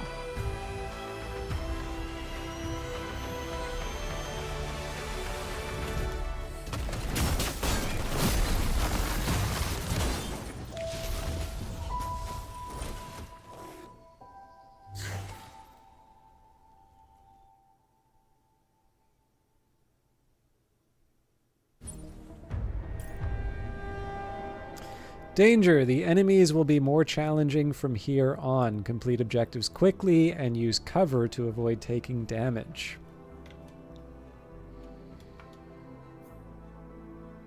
Sorry, I thought I saw some. Nope. Okay, I'm gonna close my tablet, otherwise I'm gonna go completely bonkers.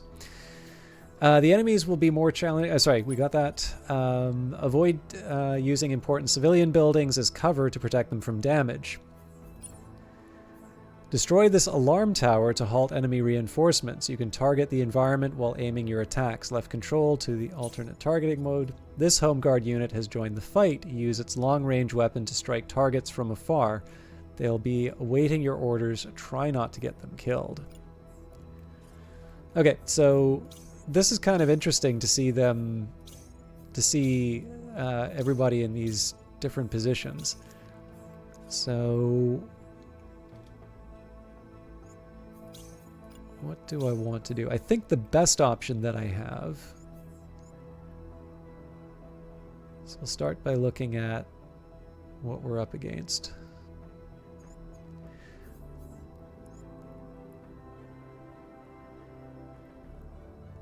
So again, it's not that we're trying to protect individual. We're not trying to protect individual buildings anymore. We're trying to. We're trying to prevent damage as a whole. That does create quite a few complications, but one thing I want to work with first, so there are 3 types of damage in this game. There's kinetic, concussion, and impact, and I believe impact is the one that that deals with structural damage, so it would be best if I can get the shotgunner up against the watchtower.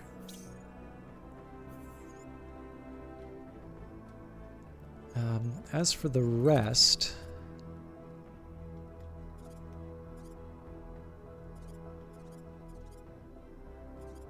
I would truly love to get a good shot on this unit, but I think I'm going to wind up chasing them all over the map. So my second best, there's not a whole lot that I can do about this building getting hit. I think I'm just going to have to live with that.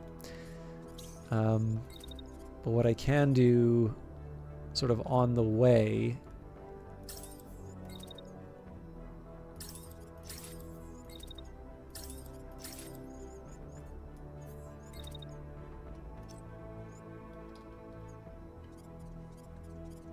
I can basically make this a priority to try and take out. Now, unfortunately, I'm not able to dash. I don't have any dash movements on this unit, so I think I'm just going to have to live with the fact that there's a rocket coming to ruin my day.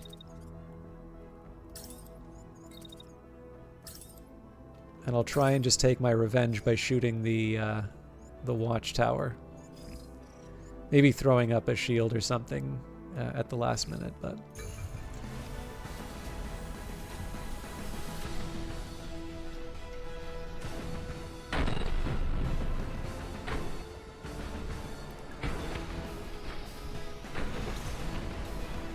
Oh, that's good. So they might wind up crashing into the building, which would be a problem, but...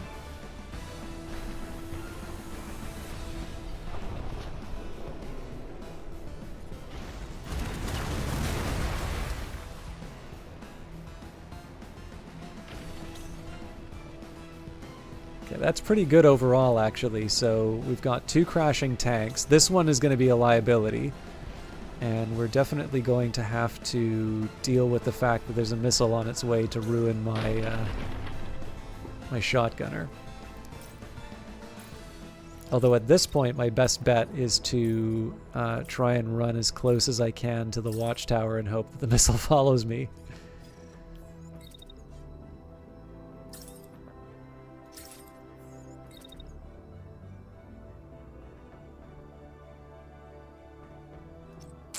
And then this is the point where I really should be chasing down the enemy unit.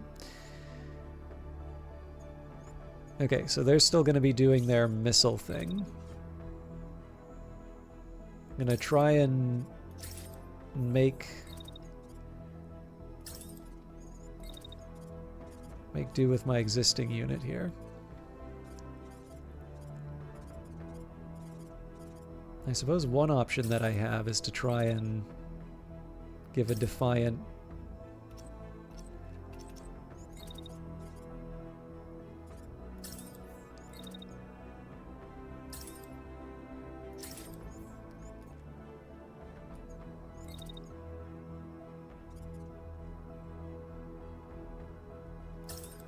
I think I'm just going to get bonked on the head by that missile, to be completely honest, but...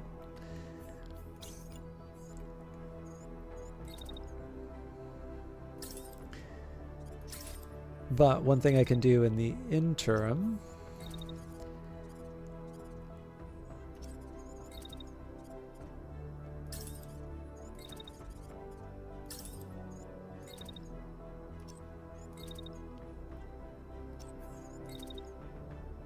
I'll just wait it out and then we can hit him in the back.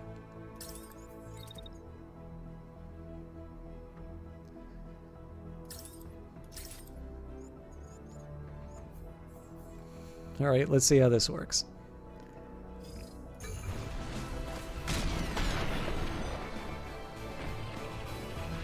Alright.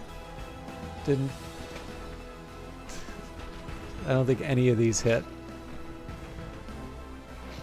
Fair enough. Of course, the hope would be we can somehow take this unit out before it fires its sidearm, but it's too late there. Although I didn't see the missile land.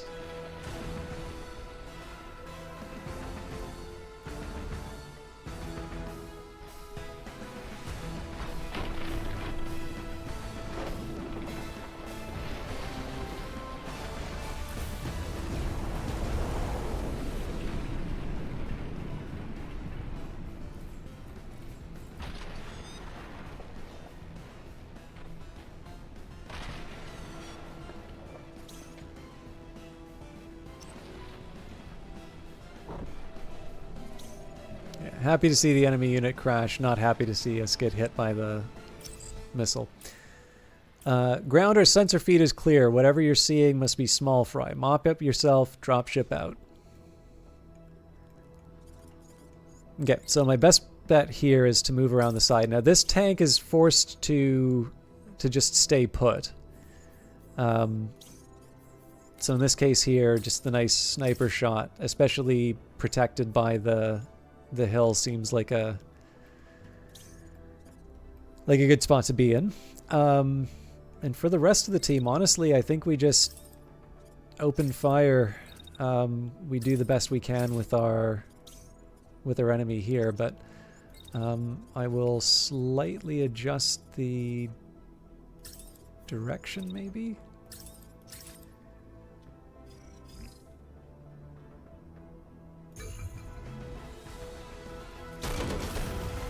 No, we concuss the pilot, so we're gonna just lose the scrap in this case.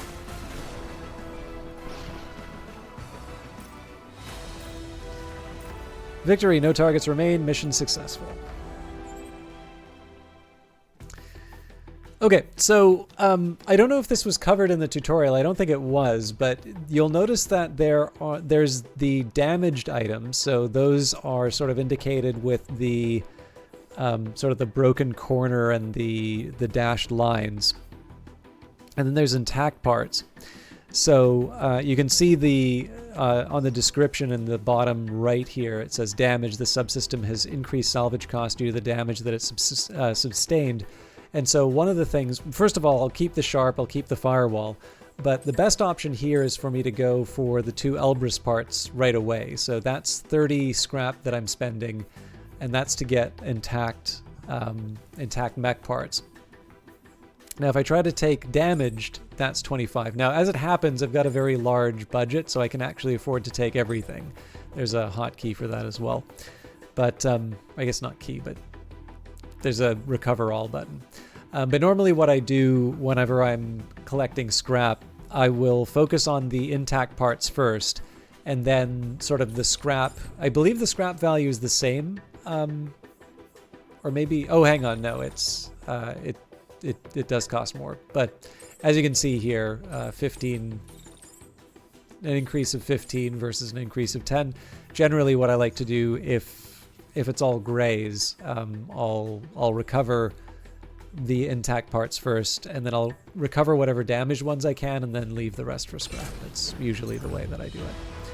Liberators, one of your pilots leaps down from their mech, face flushed from the heat of battle and the high of victory. Let's prove these Liberator rumors true, they call out, raising cheers from the rest of the crew.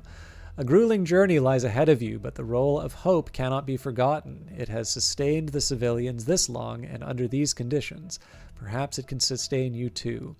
If you can secure this province, what's stopping you from taking back your homeland? With bolstered hope, you push onward. Within reach, with your recent efforts, for now the civilians are safe. However, your numbers are too small to permanently hold the area. Ensuring the people's continued safety means calling in Home Guard forces before the invaders can reoccupy. You've built up enough momentum to contest the province and take back control. When you deliver the news to your crew, they buzz with a mix of anticipation and nerves. This was always your goal. You might be a small rebel unit, but with your prediction tech, you could help turn the tide of a war. One of your pilots falls heavily into a seat, their grin at odds with their posture. Let's do it, they say. Continue. There's no stopping now. Liberation is a guerrilla force. You can't hold enemy territory against the enemy's forces on your own. The village you've liberated today won't stay free for long. The enemy will eventually return. To advance the homeland's liberation, you will need the help of the Home Guard. Your attacks have not gone unnoticed. The enemy is on high alert and has increased the escalation level. This is the cue for the Home Guard to contest the province. Home Guard will engage the enemy, tying them down and giving you opportunities to strike at key objectives. Distracted, the enemy won't be taking sites back. The village you have liberated will be the least of their worries. You can see the state of the Allied and enemy forces above. The province will be liberated if the enemy forces are depleted and lost if the Home Guard forces run out. Objectives will be designated by the Home Guard throughout the conflict. Take them out to weaken the enemy's power. Army Patrol 1, Station Patrol, breakdown. Get this, that commander the Home Guard's been after, his patrol just broke down. Your scout points to the location on the map. Now is the time to mount an ambush. Upon hearing the news, one of your pilots begins nervously drumming their fingertips against the control panel. If we hit him hard now and manage to get their commander, he won't be able to lead troops back into the villages, they say, the tapping intensifying. We free the people for real. Prepare the ambush. All right.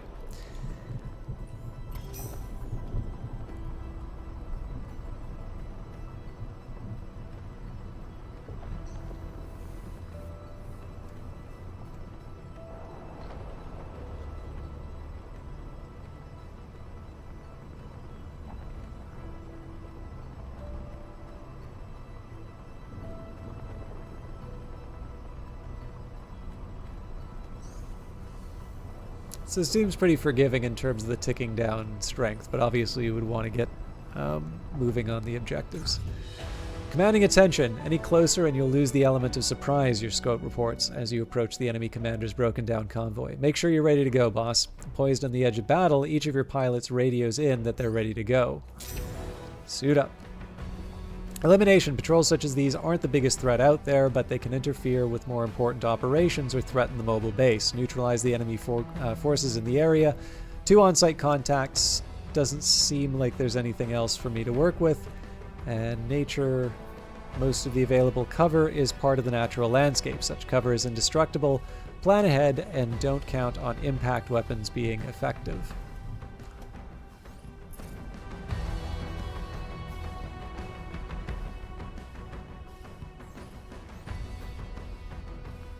Interesting. So there's a, if you don't like doing the mech customization, it seems like there's an option to change that. Okay, so yeah, I think I'll go for the better torso. These legs are the same, but we do have better arm.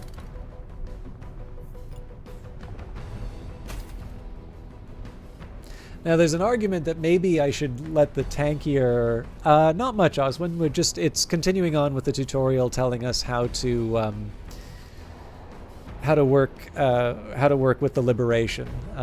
But it essentially just means doing more combat. So it doesn't really require a whole lot of attention for me to to continue to fight the enemy. But I'm going to take a minute here just to change what I can. So we should be able to equip a stronger shield.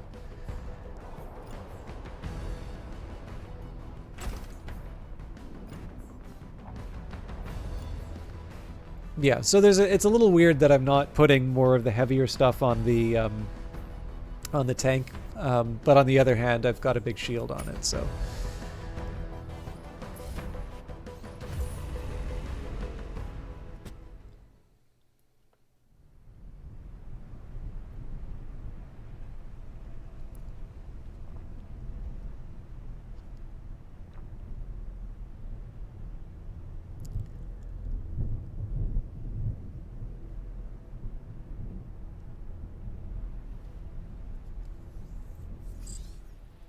Target in sight. You can deal with their escort first or strike immediately. Be ready for anything and don't let the target escape. The VIP is piloting this mech. Try to surround and concuss him. Now, concuss is considerably more difficult than just wiping out. Concussive damage depletes pilot health, and pilot will be knocked out when the bar reaches 0. Concussion damage is doubled for hits from the back. Once the VIP is eliminated, prepare to retreat. To retreat, move your units here and plan a retreat action. Okay, so what's the concussion damage on this? This does not have much in the way of concussion damage. This, on the other hand, does.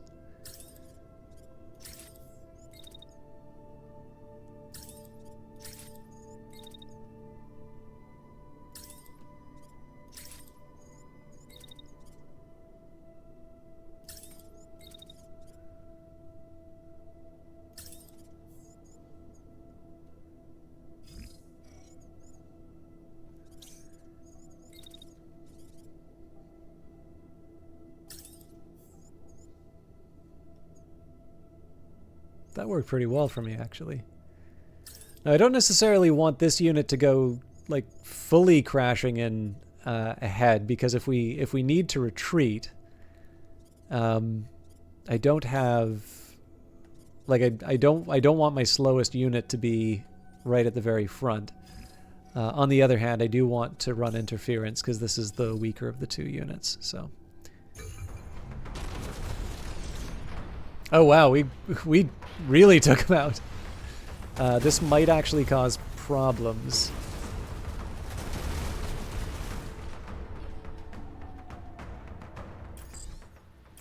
Command, we just lost our VIP. Requesting permission to fall back. Over.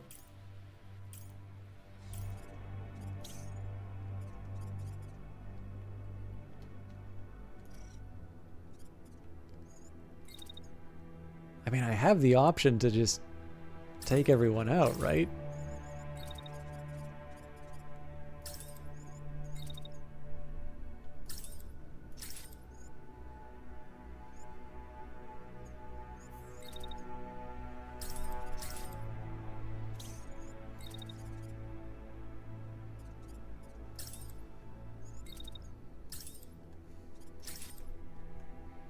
Okay, well, we can't shoot through the hill.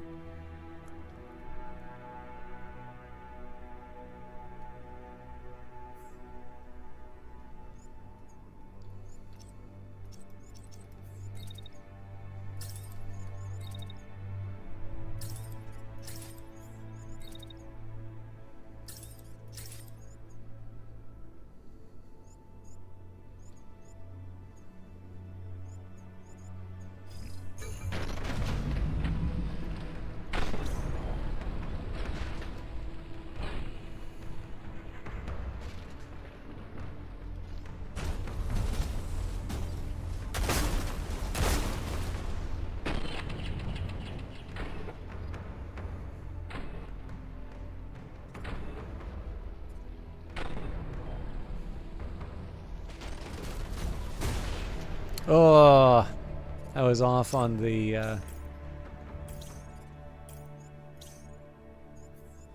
was off on the shield timing.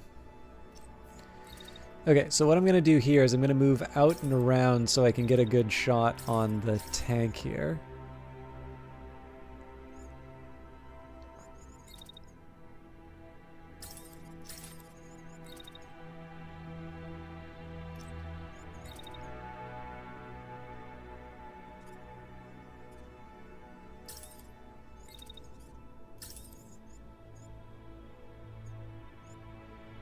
But I might be in some trouble with this one, but...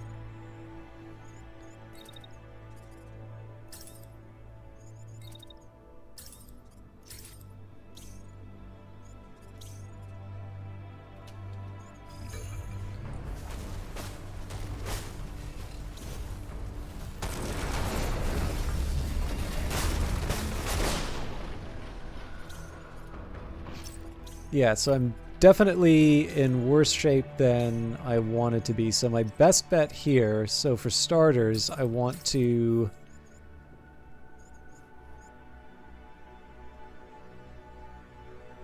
Okay.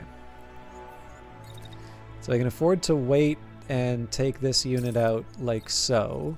Now I can move up. In fact, I can get bold. I can just move straight into this guy.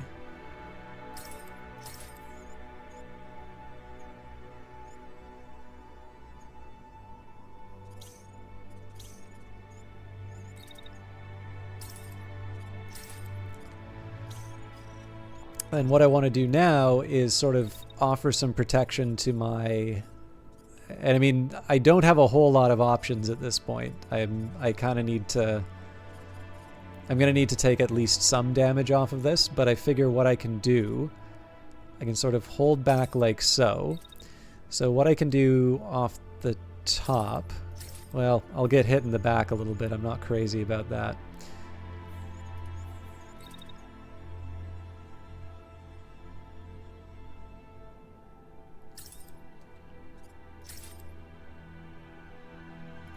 Okay, now that's a pretty advantageous attack for that enemy, so what I want to do is get myself into a more protected position.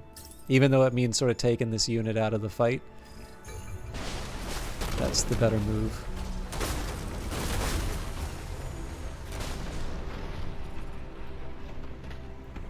Yeah.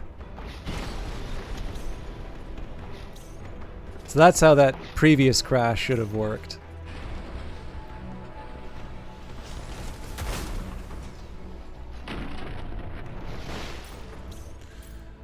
Okay, fortunately that unit's concussed. So one of the things I'm really trying to figure out here is whether or not the retreat or the fight is the better option. Obviously in this case I wound up taking a lot of damage with the brigade. Now that's more due to my tactical shortcomings rather than how I expect these missions to work in the future. But it is still not bad for me to think a little bit about what the cost of some different different approaches will take. Tiberiosity, Katya, lurk in your stream. Have a good night. Thank you very much, Tiberiosity. And another streamer, incidentally, for those of you looking for some more people to watch. Now, I don't remember the last thing you were playing, which makes me feel like a bit of a... Makes me feel like a little bit of a fake. I think it was Pal World, but that was a while ago, so... I mean, you could just potentially be only playing that, but...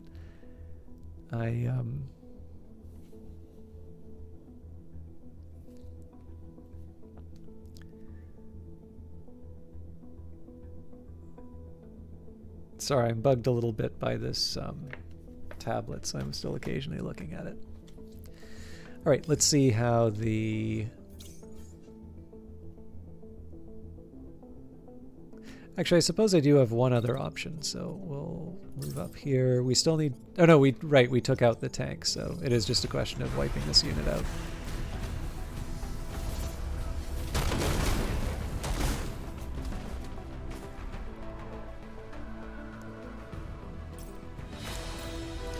No targets remain, mission successful. Okay, so we have a battery, we've got a pretty good sniper rifle actually, and in this case we've got one sort of completely scrapped mech and then we've got one pretty decent mech. So as usual I'm going to go for the intact parts first. The other thing I want to focus on here is these are all level 2, so it might be a smart idea just for me to scrap as many of these things as I can.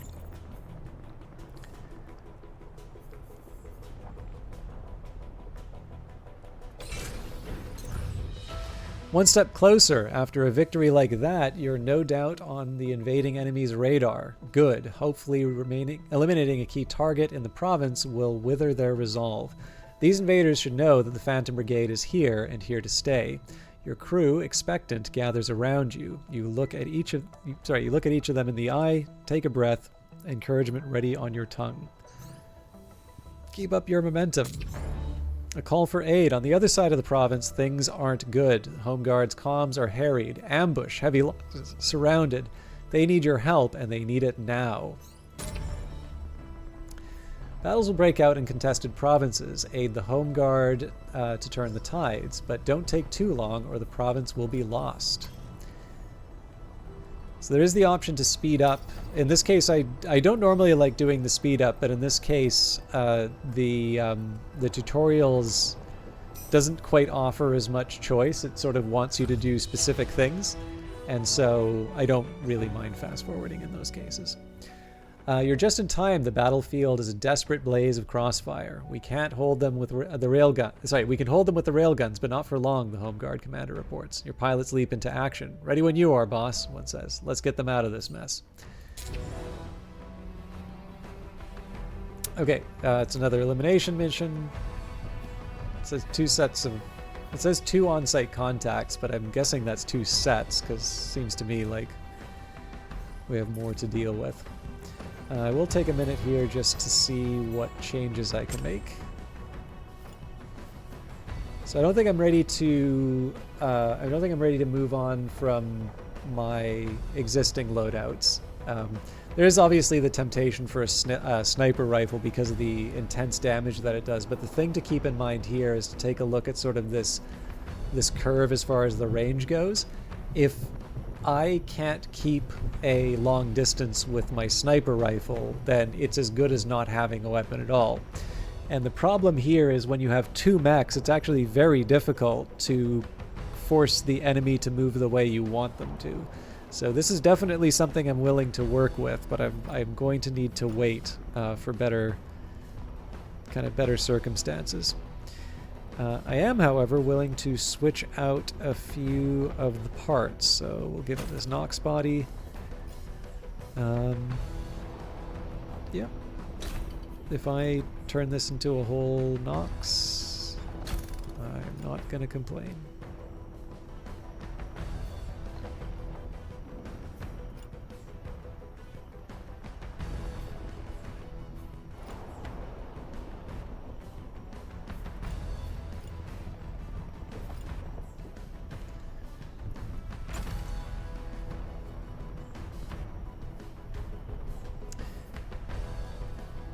Okay, so this should also give us some opportunities to boost Sierra. So again, if I want... Actually, one thing that I might want to keep in mind, right now, this shield mech has been focused on getting in close to hit with the shotgun. Now, the problem here is that crossing the distance hasn't always been an option for this mech. So one option I might have would be to equip something like the Hurricane. The curve isn't all that different. It's actually a lot more like the assault rifle. But it does have the virtue of sort of just standing and blasting away at the enemy. Now, one drawback would be it's a much heavier weapon. So my movement would be even slower. That's actually probably the biggest deal breaker as far as this one goes. The marksman rifle is kind of tempting. It is actually sort of interesting to see that it's better in terms of damage and concussion. But again, it is a heavier weapon with a higher heat generation. So I think I'm going to stick with the good old shotgun and shield. But we can at least start upgrading the torso and all the other parts.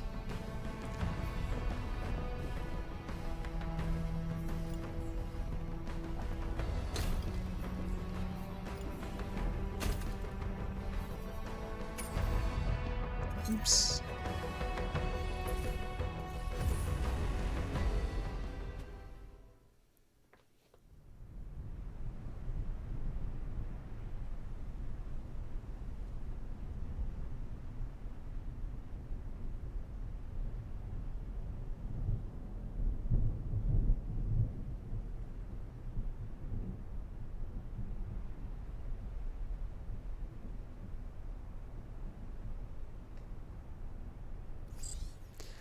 Alright people, let's help the Home Guard out and get them out of here. Brigade's here folks, look sharp and aim true. We're gonna make it out of this.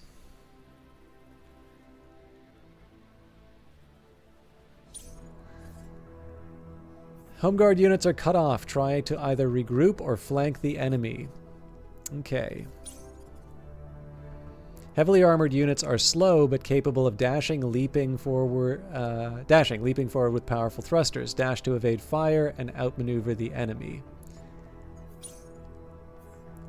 This enemy wields a beam weapon. The longer the beam stays on the target, the higher damage it inflicts. Beams can't be turned quickly while firing. Stay mobile to avoid damage. Okay, so it's going to get a bit interesting at the start here, if I remember. Okay, excuse me. I'm definitely tired. So yeah, it's looks like it's 2 assault rifles for me to work with. So I guess the first thing I want to see is what kind of fire am I dealing with? This is pretty survivable actually, so I'm thinking maybe what we do with this unit. We definitely want to move them to a place where the enemy is not able to get line of sight on them. But being able to even just like open up with assault rifle fire on this tank is a good start, just because it's going to be... Actually, it looks like it's just one... Yeah, that tank's not doing anything.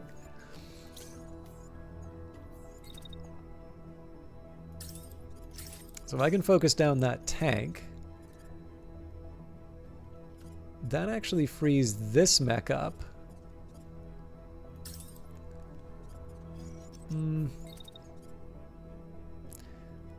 I like in principle where this goes, but the problem is then I stand wide open for this unit to... But it's a sniper rifle, so what does its sidearm look like? So it does have a sidearm. Okay, so what we do here... Actually, I can dash.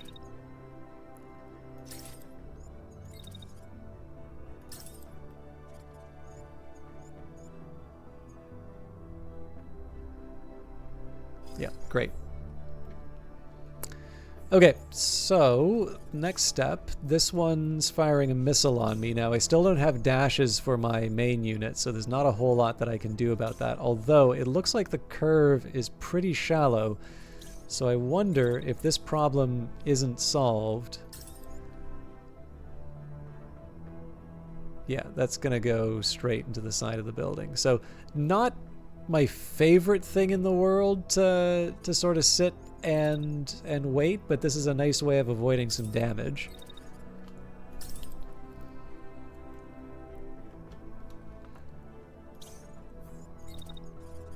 And in this unit, we're definitely going to get in close, because I have the option of the shield to protect from the beam weapon, and then if it doesn't focus on this unit, then it can use the shotgun to do some damage. So again, I'm not maximizing my damage output. This is more about mitigation, but we're still able to get some decent hits in. Like, I'm expecting at least the tank will be taken care of.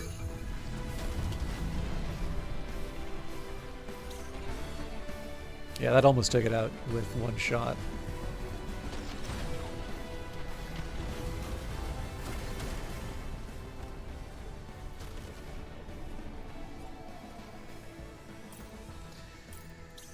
Okay, so looks like they wanted to use the beam weapon on the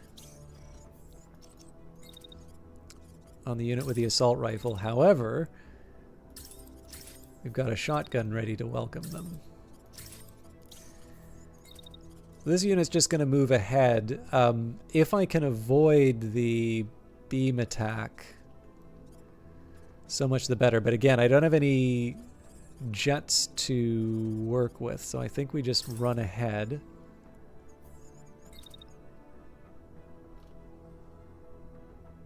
So the only other thing I can think of is turn an attack on this unit while I can.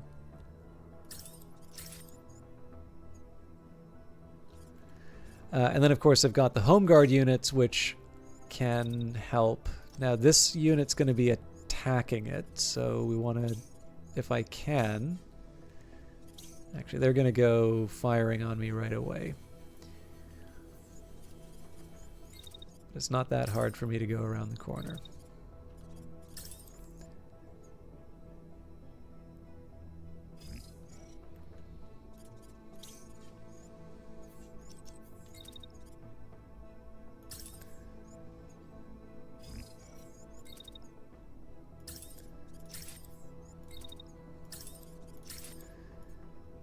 And of course, we do the same thing that we did last turn. So I'll confess I'm not doing as much as I wanted to against this mech, but I'm happy with what we are doing this turn.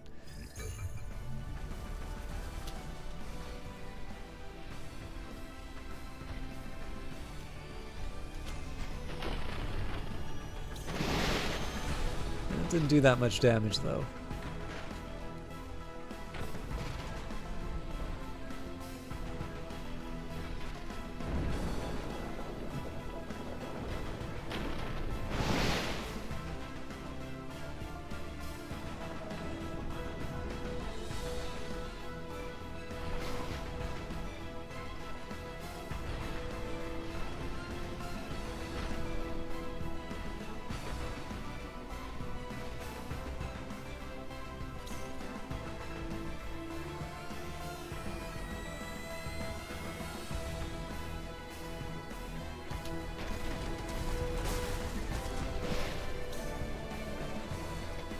This unit's almost crashed. We want to see what happened on this side. Not too much in terms of damage. This one is concussed, so we can start focusing down the enemy unit. So they're ready to use a sidearm on me, but I'm in pretty good shape. Really, we just need to wait for the shotgun. I don't want them to crash into my shield this time, just because I'd rather not spend the time repairing.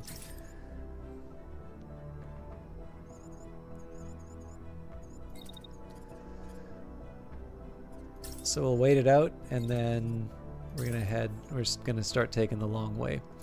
As for the rest, so that's concussed.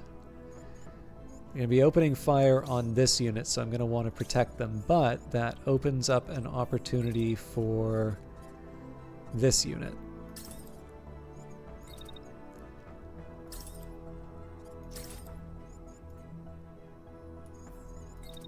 So I'd love to continue to track the enemy unit, but in this case that's not very practical. So we'll run ahead where I can. I want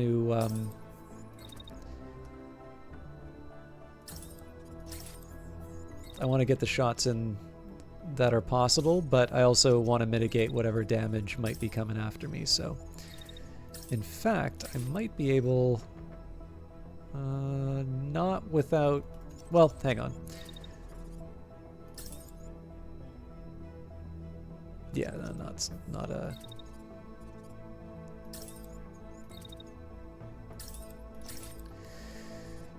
Not really an option here.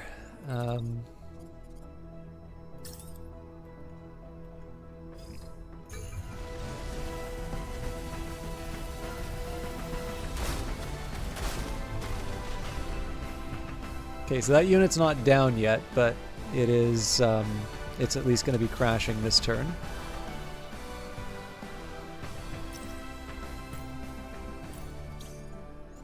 Now it's still going to want to fire its sidearms, so we will move accordingly.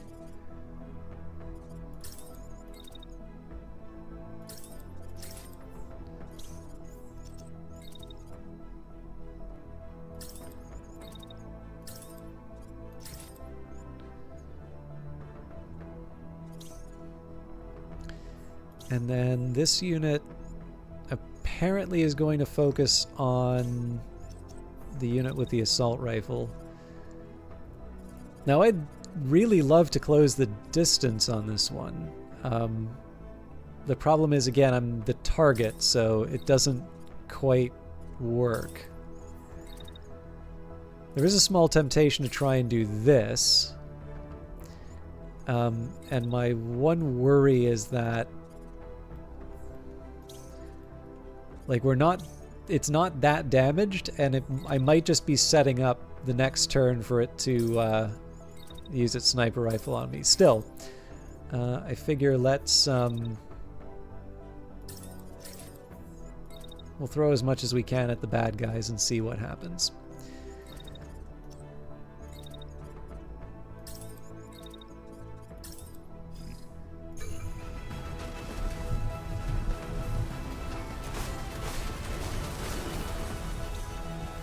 Okay. 2 concussed pilots, so that's enough to win.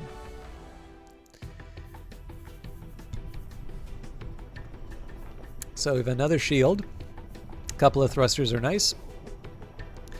I don't think I can take all of this. Yeah, so I have to decide what I want to give up. Now we already have a good sniper rifle, so we'll scrap this midway. We may not even necessarily use all of this stuff, but I figure we'll load up and then we can figure out what we want to do moving forward. Out of the fire, the Home Guard commander thanks you for heeding their call, but the air still feels tense. One last run, the Home Guard commander says, clapping you on the shoulder.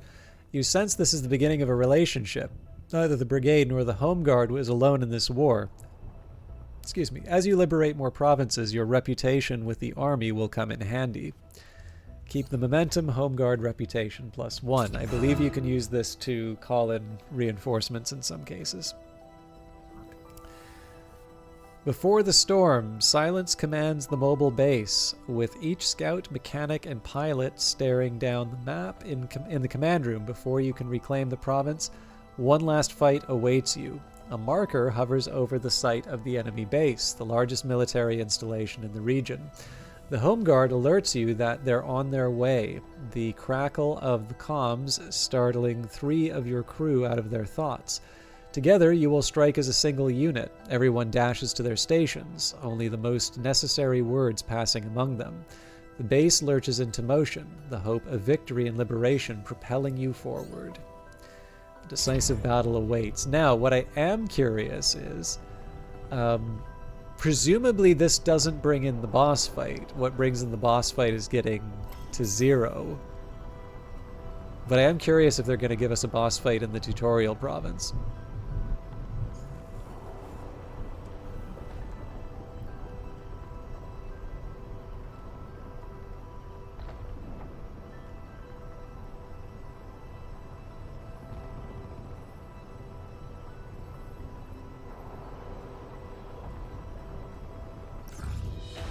Final assault. Leave them alone for more than a couple seconds and they'll absorb all the damage you deal out like it's nothing, a Home Guard scout reports as you near the enemy base.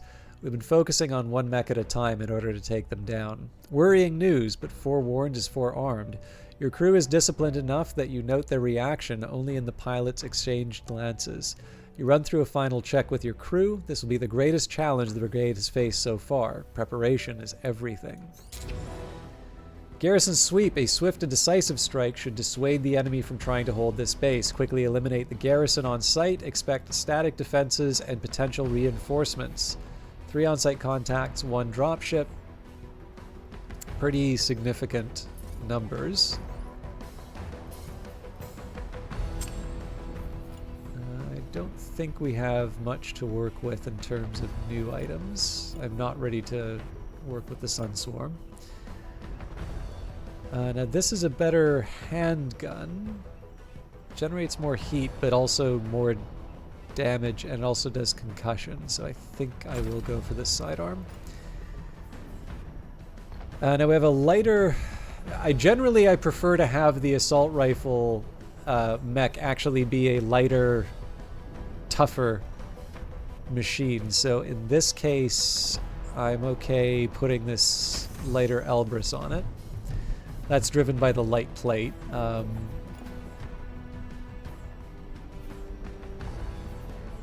As for the rest of it, I think we're quite happy the way we are.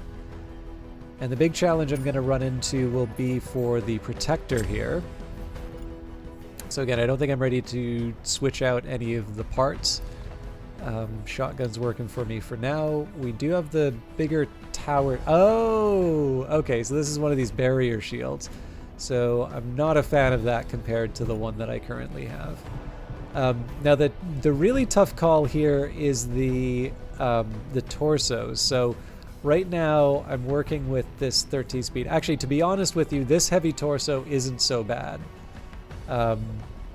You know, going from 13 to 12.5 isn't, like, it's not great, but it's not a disaster either. I wouldn't be willing to go any lower than that, though. Actually, the real question is, if I go for this, I still count as a heavy.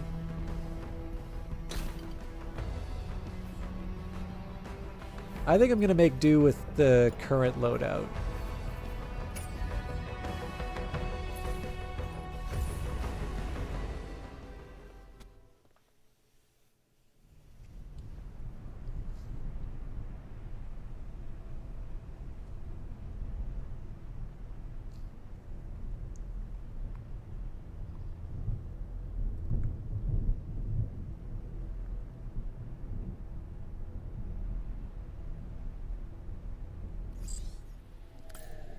Priority info from the Home Guard. Enemy stronghold is a generator powering perimeter units. Advise knocking out that. Okay. Echo Whiskey Askets are degrading enemy comms. Recommend we mop them up before reinforcements arrive. This is Magistrate Actual Radio. Check over. Any call sign, copy my last. Requesting backup immediately. We have contact with a Walker squad.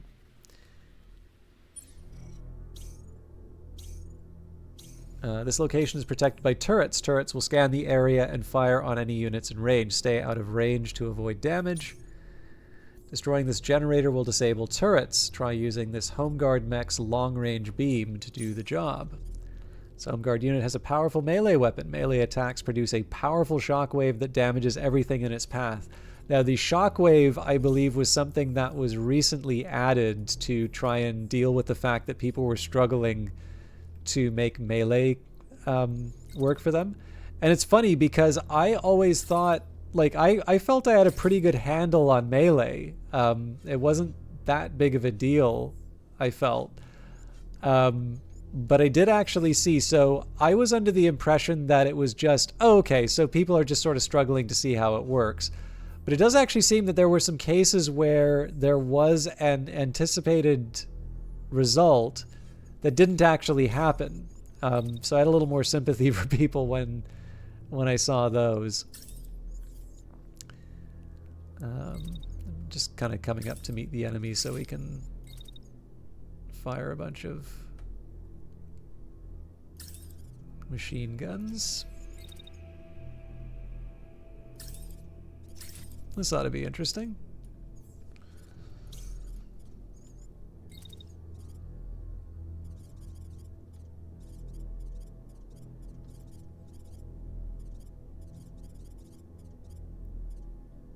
I'm kind of banking that we're taking out this generator on time. Otherwise, I am in for a really interesting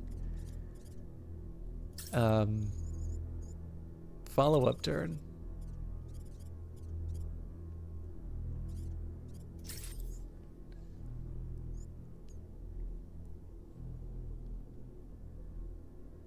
Okay, I do want to see how collisions work under the new melee system. So this may actually be a really bad turn for me in terms of results, but this will be an educational turn for me as well.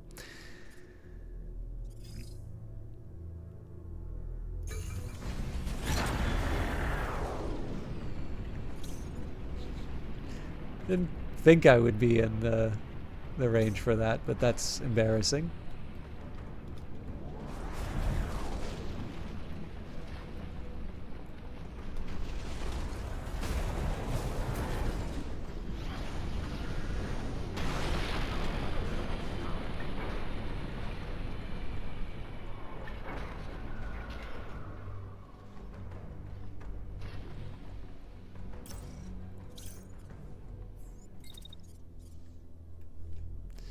Yeah, so it kind of feels like I may wind up crashing into that unit that I just did the melee attack with. Oh, and I am...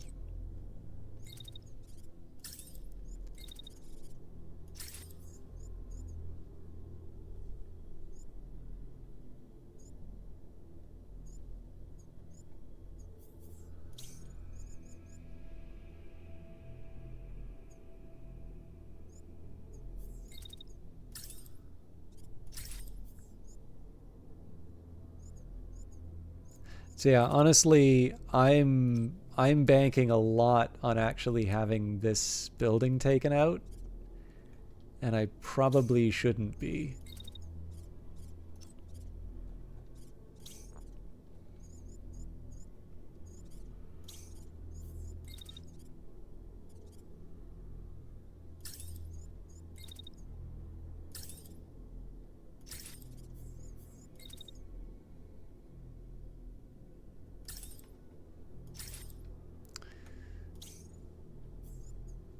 We'll do what we can.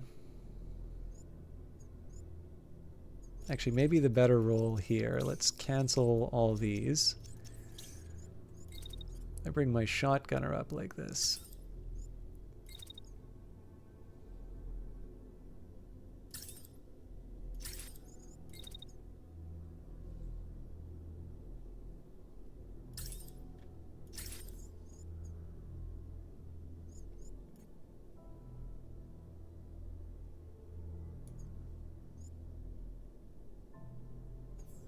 And that thing's firing a missile, so it'll be weird, but not unfixable. Okay, what else am I looking at here? So I feel like this rocket isn't really coming after this unit, it's coming after this one. So if I move off to the side like so...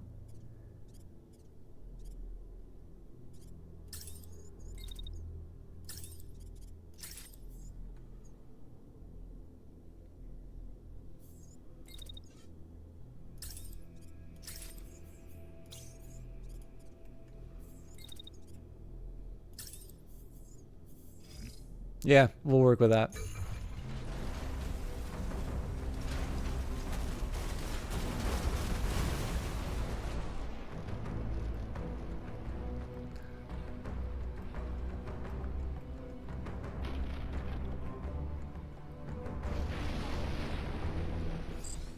There's all the turrets gone. All right. Good work destroying that generator, Commander. Turrets should be down now. So obviously there's some cleanup for us to do, but...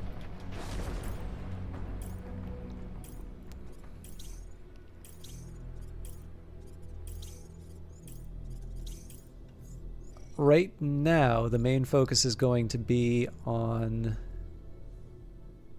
So where I can, you know, I want to avoid the damage, but I think I'm going to try and move my units in such a way that I can mop up the remaining... So if this turn, I can just take pieces off the board. It doesn't even really matter what order in which some of this stuff happens. I'm going to... So I want to dash just to make sure that the missiles can't mess with my melee unit. That means I'm going to have to wait till next turn to whack this guy with a sword, but I think I can live with that. As for the rest of it,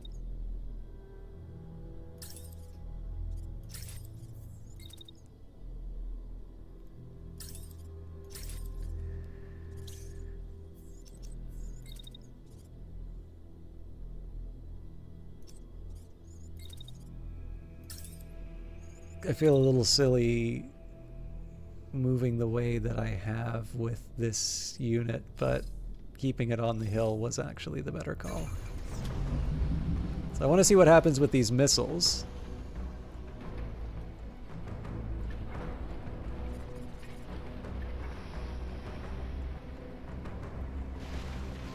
So that's the price of doing business. I'm not too worried about the result of that. Yeah, those missiles seem to be all over the place. I don't know if that's because the turret's down or that's just the way that they react to dashes now.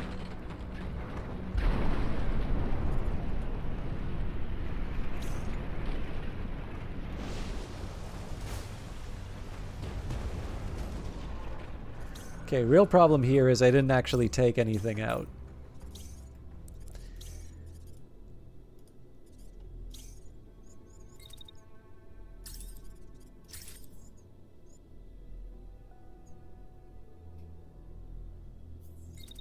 Now, fortunately, we still have the shield in good shape, so smack into the bad guys as usual.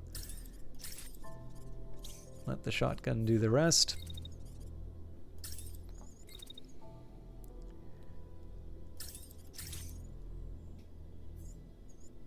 Now that's interesting. So they're putting up their shield at exactly the time I'm going to be firing at them, which is fine. We just move the attack to ideally before and after the shield being set up.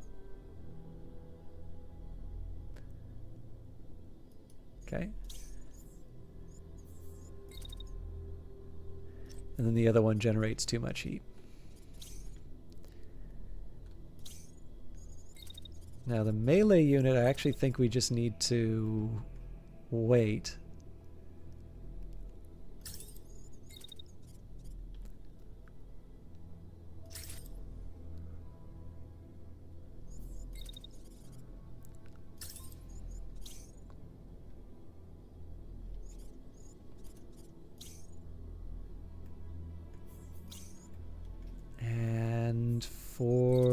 the big guy. That does not seem like a recipe for success.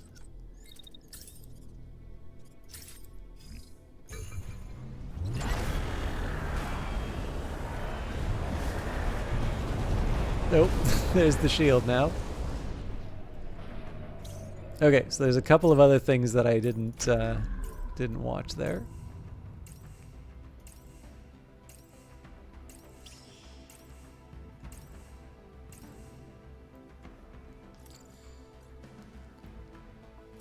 So I'm very happy how this one turned out. So he was ready to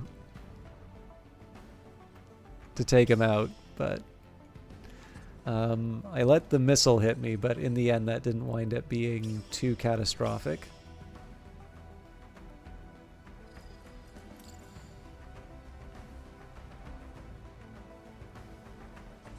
Yeah, so the rest of it's really just cleaning up this single unit. Oh, and they're going to eject, so we don't even need to do that.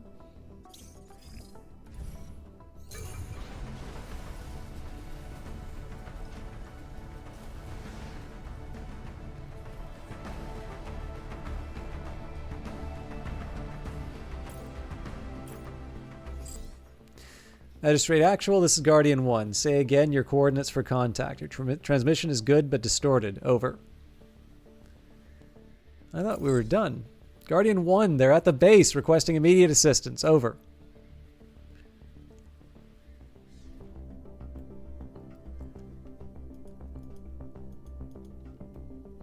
Yeah, I don't want to cancel the mission. I guess we need to see this through to the bitter end.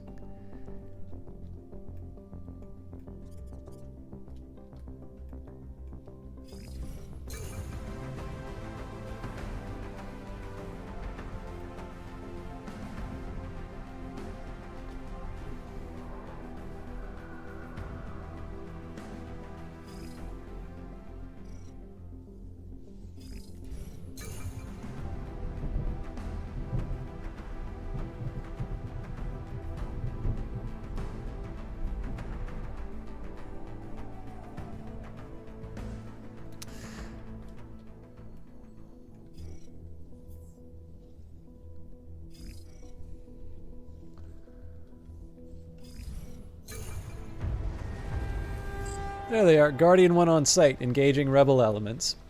So, not the greatest placement for these guys, but we'll make do. Appreciated, Guardian 1, coordinating firing arcs with you. Out.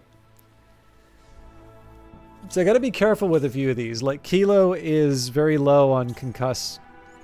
The good news is a lot of these are just tanks. So we've got, looks like we've got 2 mechs, 2 tanks. And they are packing a handgun. Okay, a couple handguns, and so weirdly enough, this cannon is the one that I'm most worried about. And actually, turns out they've got me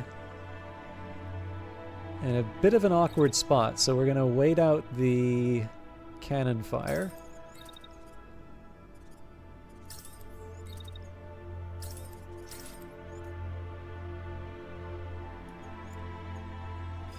Yeah, not my favorite here, but... So I think the problem is that this beam, yeah, doesn't quite have the range we want. So I'll try and move where I need to, but I'm not expecting this unit to be anywhere where it needs to be for this combat.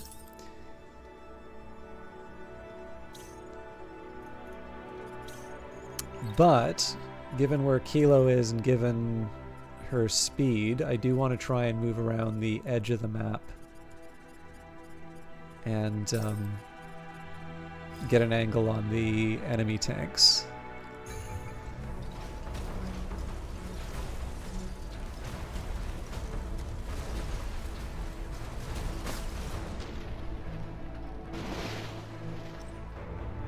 Okay, so as always we want to see what's attacking us first.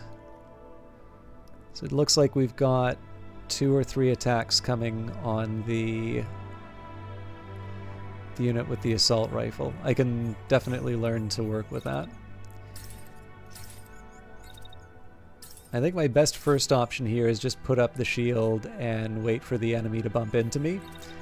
And then we can follow up with a...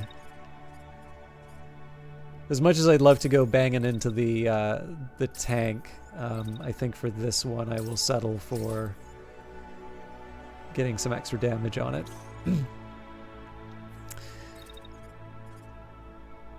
Okay, now this is a little awkward. In fact, it might be better just for me to back off a bit.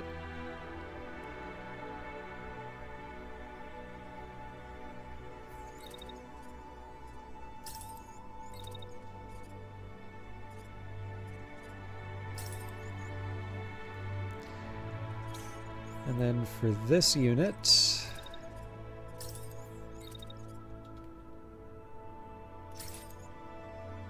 the usual move. We'll do the attack. It would probably be better to use the melee attack to start munching on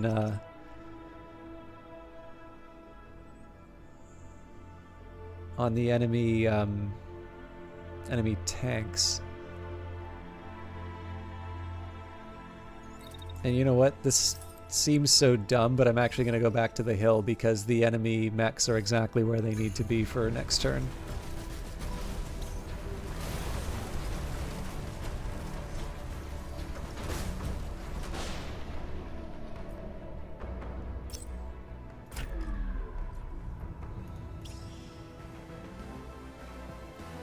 Okay, that unit's going to eject.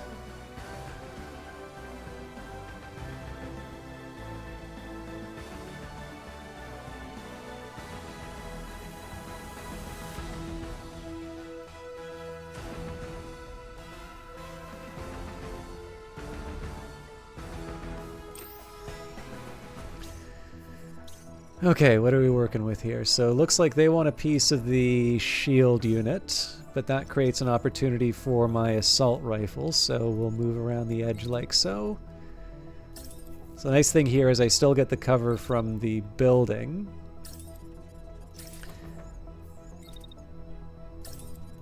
But I do finally get to put an end to one of the more threatening of the units. Hey, Nincompoodle, this is a game you could go crazy in. I'm surprised more people haven't heard of it. I feel that this game reviewed very well when it came out. But I mean, I've talked about this before. It kind of feels like any indie game, there's always going to be more people who haven't heard of it than have, even for the really good and really successful ones. So I got to do this. Brace Yourself gave me a key back when this was in early access on Epic. It's now available on all the so they did kind of the thing that a lot of developers are doing now, which is the Epic exclusive period essentially is the early access period, and then the full version is what comes out on Steam. But it's definitely, number one, just a very impressive game. But number two, like it touches on all of the different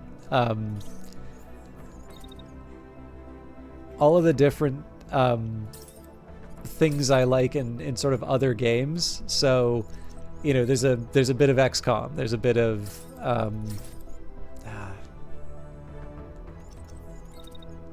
this is gonna be tricky.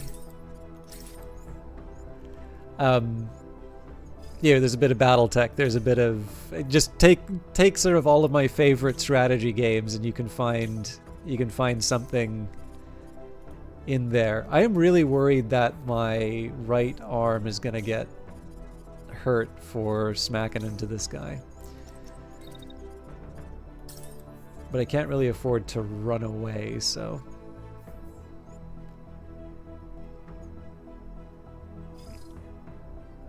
Let's see what happens. Okay, that's actually really funny. And we miraculously did not lose our right arm.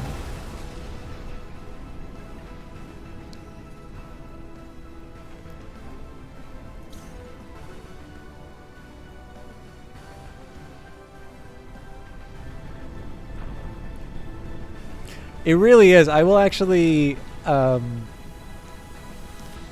This one in particular is a favorite. But I will share Riley's Bandcamp at the end of this.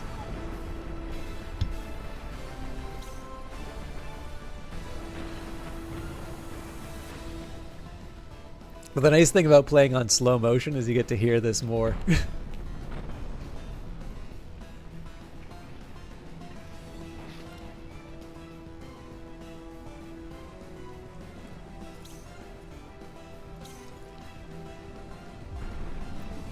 Actually, we'll be replaying this anyway, so.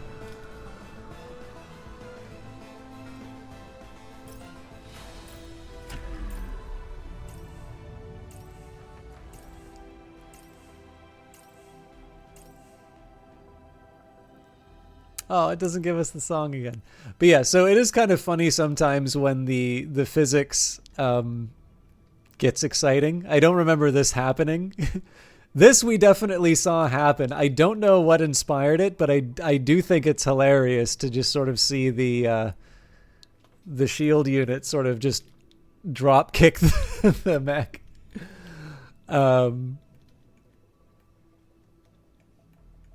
But yeah, the part that really made this work was the fact that this was focusing on the wrong unit. So the assault. Sorry, if I'd known that the music was going to change, I would have behaved differently. But yeah, I was talking about this. So for anybody who's interested in the technology, I'm not entirely sure. So I've heard mixed things in terms of this tech, and this is true for just about anything related to Unity nowadays. So I would leave it for the developers to sort of say whether or not this worked for them. But for anybody who's kind of curious about what's powering this, some time ago, Unity announced DOTS, I think it's data-oriented technology stack. So there's a number of techs that are sort of combining to create DOTS. I think there's like the Burst compiler was one of them, but the main thing is the entity component system. And like if you are not into sort of the tech that makes games, this is completely meaningless. It's another thing that nerds do, basically. But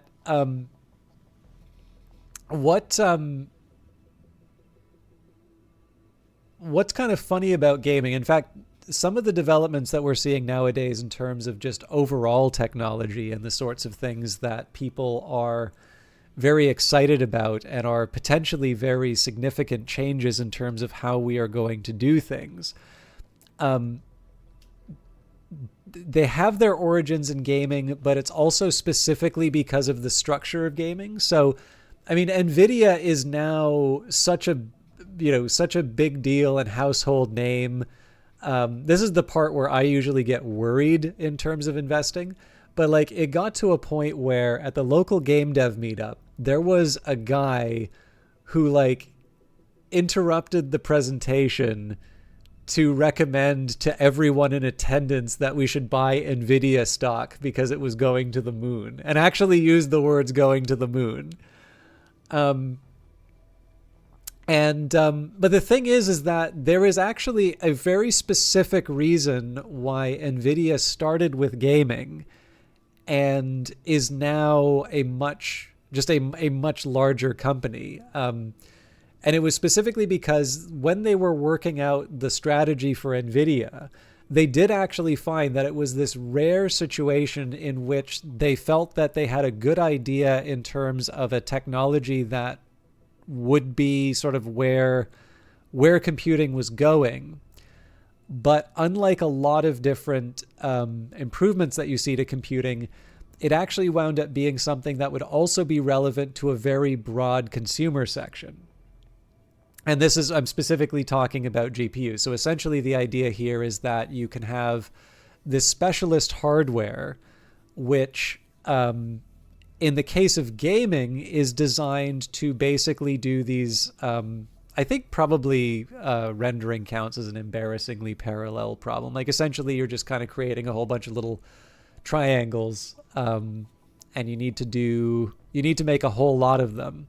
And so what you can do is you can have a lot of very simple processors, things that won't necessarily work as, and again, people who do this stuff for a living can probably explain this better than me, but basically you can have a simpler processor, but you can have a lot of them, and essentially what you're doing is they're very good at breaking down and rebuilding a particular problem.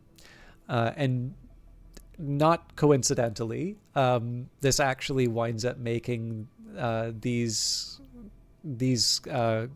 chips. They're also very suitable for my econometric work. There's a bunch of different applications that these things are useful for. And again, it's not that every single computing problem can be solved these ways. But I think it's fairly clear to say that this isn't theoretical. Like there's definitely been a demonstrated use for these. And again, NVIDIA was effectively premised on the idea that not only would this be a development that is, it's going to sort of have enough demand to make it worth founding the company, but that the company could actually pursue this technology and have it be financed by consumers, people like you and me. And I mean, this also creates some of the frustration, right? Because when people decide that they want to go and mine cryptocurrencies, or at least some types of cryptocurrency, they're also very good at, doing those kinds of calculations. And so you get these shortages of graphics cards as people are acquiring GPUs to do other work. But in any case, the funny thing is that like gaming is in this weird spot where it's not the kind of computing where you need to be really, really careful in terms of avoiding crashes, right? Like, so if you're programming the space shuttle, if you have a bug, it is very possible, maybe even likely, that you kill someone for having that bug. And so there's an expectation, or like a fighter jet, or I mean, even just a normal jet, frankly. And obviously there are ways that these things are designed to, to be robust to failure. You can't, like, if you run into one problem in one part, it doesn't take the entire system down. But it's fair to say that, the penalties for failure are quite light for gaming. But you have essentially all of the hard problems of computer science, right? You've got real-time rendering, and it needs to be, and then alongside it, you've got, AI and usually physics simulation, as you sort of see in front of us here. It's all complicated, and it's all happening basically at the same time. And so you have, and I mean, the other thing too is that we've really enjoyed some huge improvements in terms of the technology that we can use. But there is a way of working, particularly in Unity. But I think in general, there has been this move towards data-oriented solutions. I say this because there were a couple of slide decks that I saw that seemed to, I think one of them was EA about Frostbite, and I think there was also an Epic one. But essentially, it's just kind of looking at a way of using the kinds of hardware that we have, basically taking, not taking the same things for granted as might have been true in ye old days. And even for some, I mean, again, it's a little bit harder to keep track of what's going on with some of the other, like the developer or publisher specific engines. So like Frostbite is only ever going to be used by Electronic Arts, and IdTech is only ever going to be used at Bethesda. Sorry, just give me a second here. But I think in the latest version of IdTech, they were saying that basically there isn't like a main thread anymore, that basically everything is a job. But again, the thing is that the people who are supplying the tools with which people make games, they need to think really hard about how do they organize things in such a way that people are able to express their ideas in a way that doesn't make them feel like they're fighting with the technology, while simultaneously taking advantage of a different way of thinking about things. And in the case of DOTS, and specifically the entity component system, it's sort of, well, one is taking advantage of the way that certain things can sort of be held in memory. So like the idea that things sort of live close together, or can be in these regular or these expected places all the time, being able to perform operations on these large collections of things and only taking what's necessary, as opposed to bringing in all of the other stuff that gets attached to the entities. And I shouldn't say entities because that has a special meaning in that system. Anyways, there are a few games that have used this. Hard Space Shipbreaker, I think, was another example of it. But so far as I can tell, the entity component system is one of the ways in which the Phantom Brigade developers used something that was available to them to basically do things that you wouldn't normally expect to see in a game from such a small team, in terms of just, being able to have all of these individual things simulated. And it actually creates problems, so that you've got I will stop rambling about this, by the way, but I just want to get this last thing. What was so interesting was when people were talking about, why can't we have a full replay at the end, right? Battlestar Galactica Deadlock does this. You just need to do X, Y, and Z. And the developers were very upfront about and respectful about it, but like they were very upfront in terms of saying that everything is simulated and not in a deterministic way. And so when you watch these replays, essentially, and you can sometimes see the errors creep in if you look closely, but essentially what's happening for these replays is that they're taking a bunch of different snapshots over time. And so what the game is effectively doing is it's trying to force certain states of the world, and like the funny thing is as far as I can tell, the Phantom Brigade team have the capabilities of producing a full replay, but essentially it's something that would require a completely preposterous amount of RAM to be able to like play out the way that it's supposed to. Because again, like I'm trying to think of where I might see an example of this. I think the best example I've seen is there have been a couple of times. Let's try and do this really slow. But sometimes you'll notice that the bullets are sort of heading one way, and then they sort of like move in the middle of their path for seemingly no reason. Let's see if we can maybe see an example of those.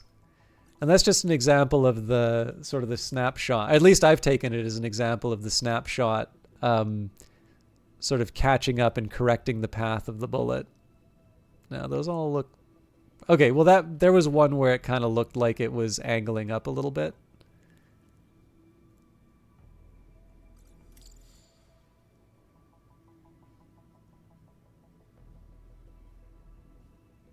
Yeah, so there was that one where it kind of but I mean that's something that happens in the normal game. Anyways, it's really, in my opinion, it's really impressive. Like I said, I have heard from people who use I'll just say DOTS in general, because it's, again, there's a bunch of different technologies and I'm not necessarily, well, I'm obviously not an expert on them, but it's very likely that I'm probably saying some incorrect things about these technologies as well.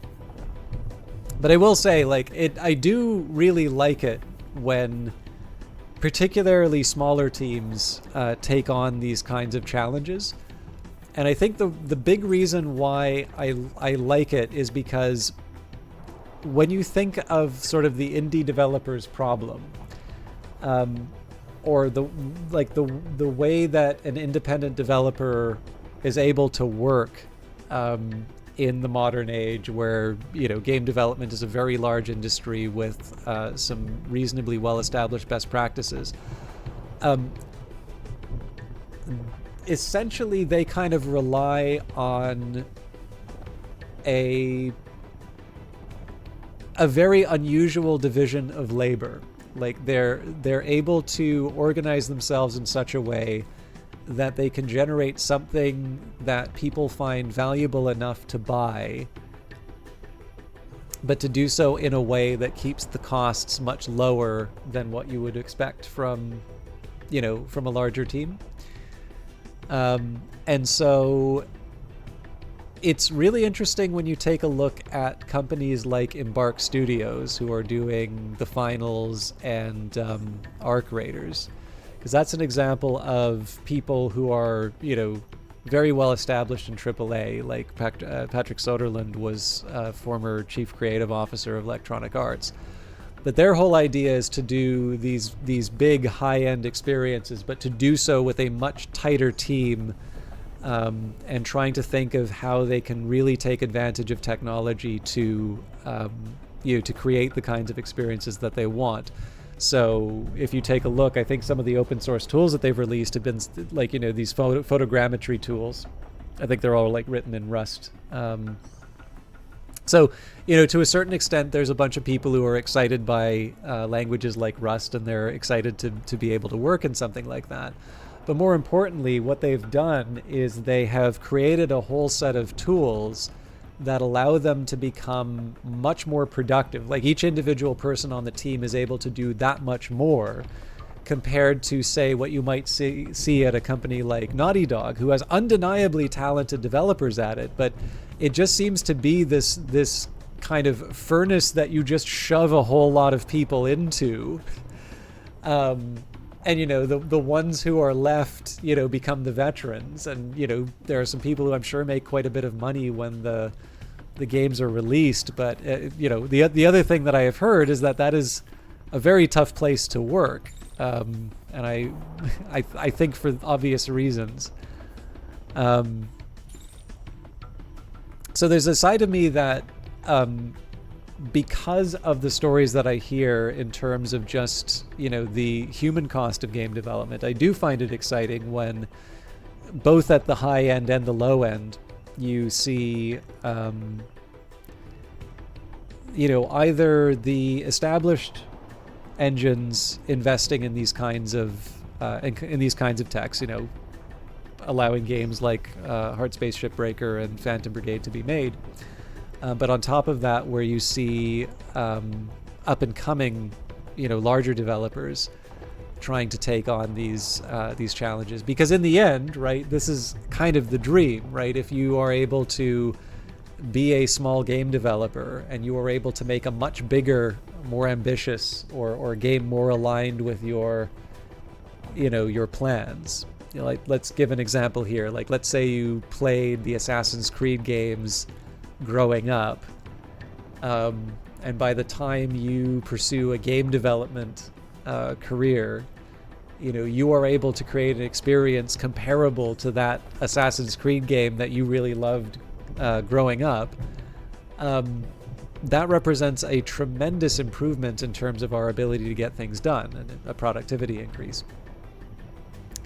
And of course, that means better games for us, but it also means that people are able to take bigger risks, because the amount that they need to make back to make it worthwhile doing that is less. So anyways, this is why I nerd out about the tech every once. Like, I am enough of a computer nerd that I do actually find the ideas behind things like dots. Like, the thing is, I don't have to work with it, so I'm allowed to just be impressed by the technology. The people who have to work with it actually have to deal with the things that make that not so fun.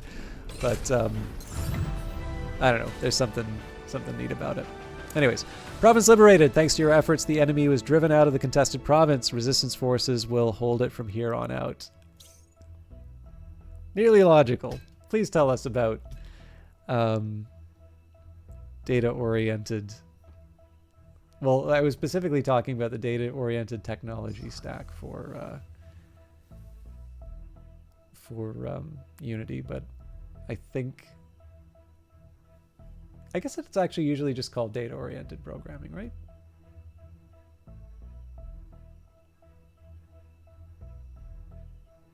Or data-oriented design?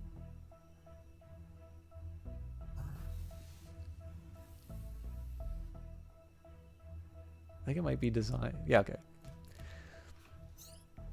Word of victory brings contagious joy. Even your most stoic mechanic breaks into a teary grin upon your return from battle. When one of your pilots does a celebratory shuffle in their mech, giant metal feet scraping across the earth, you don't even have the heart to lecture them. You know the war will be tough, and some of your crew are so young. You let their relieved laughter wash over you, a pressure valve released. Ahead there may be grim days. For now, in this moment, there is hope. Data-driven design. Okay. But yeah, anyways. I keep hearing it in reference to game engines, so...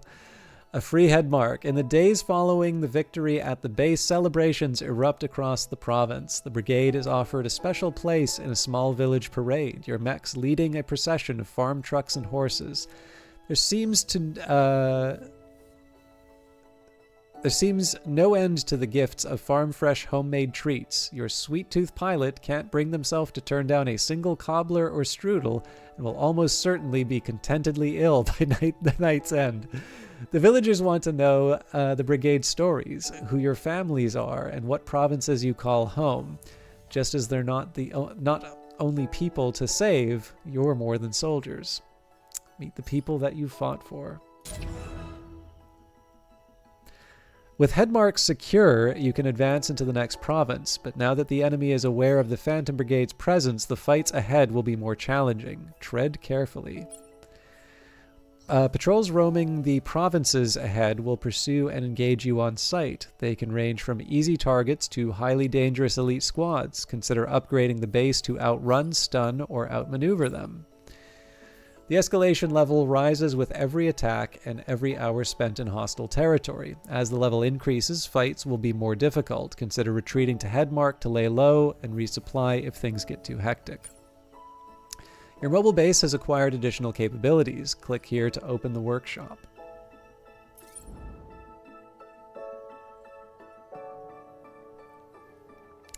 The mobile base is equipped to do more than repairs. Advanced printers and manipulators can assemble almost anything, given time, resources, and a blueprint to follow. To face the fights ahead, you'll need a bigger squad. Your crew already started assembling a new mech frame using the salvage from last fight. It's a good idea to continue building more. Most operations require a squad of 4, and it's a good idea to have backup. How you proceed next is up to you. Invest resources into upgrading the base or building more mechs. Salvage the equipment for your squad or search for blueprints to craft it. There are many paths to victory.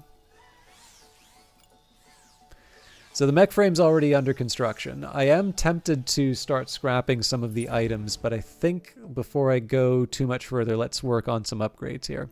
You can spend resources to expand the capabilities of the mobile base in many different ways. Abilities to cloak the base to outrun the enemy or to outright stun them are but a few of the options available through upgrading. Now, I believe I only have room for 3 right now.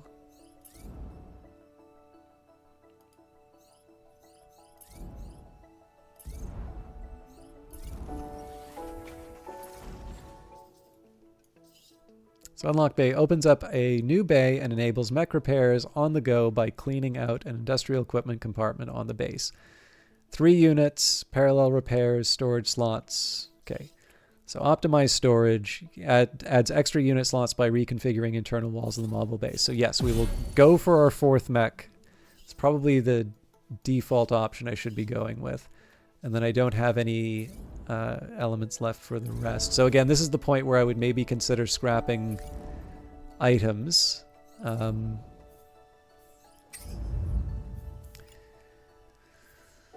Okay.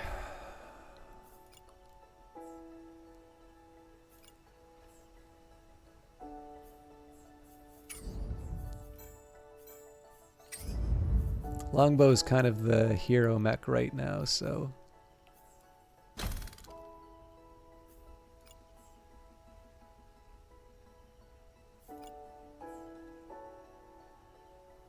Okay, that's too heavy. Well, everything's technically too heavy compared to the...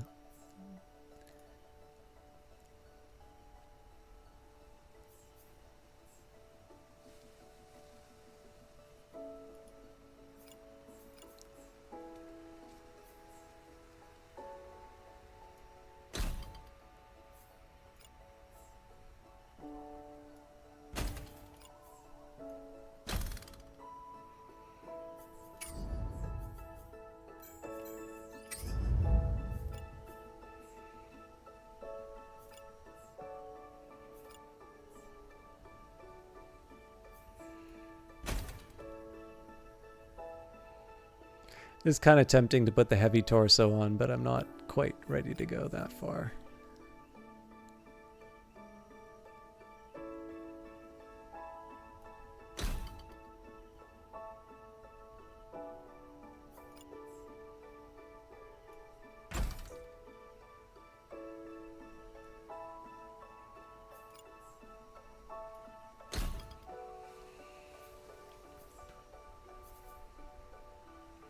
Okay, so this thing's still a heavy. We'll wait until the frame is done. But I am going to have to call it there, unfortunately. So I do apologize, Nearly Logical. It was, first of all, it was very nice of you to offer the reading in Sweeps' stream. And then I realize you just got here, but I started late and I do have an early day at work tomorrow. But we are out of the tutorial area, so I am looking forward. We will definitely be playing that, playing this next week. And the hope is it won't take us too long to liberate the next province, so we can see the next, we can see the boss fights. That's the one thing that we haven't seen yet for this patch. But I'm not going to lie, it is always good to be back to Phantom Brigade.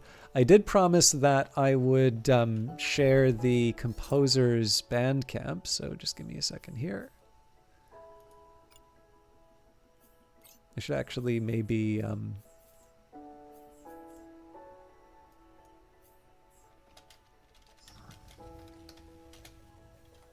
it's the 7th, right?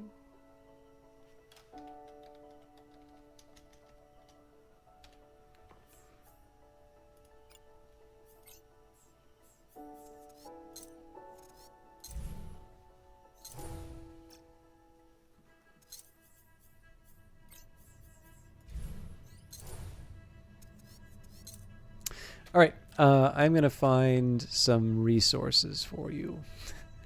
So first of all, for those of you who are interested in picking up this game, this is the Steam page for it. It is, of course, available on other storefronts. But if you would like, you can wishlist it. You can buy it outright if this seems like your sort of thing. I am a big fan of it, and I am very happy to see. Looks like most of the reviews are pretty... there's a couple of thumbs down, but I'm definitely happy to see a lot of thumbs up on it. But on top of that, the wonderful music that you are hearing is available for purchase both on Steam. But if you'd like to hear either this or some of the other work, let me just take a second here.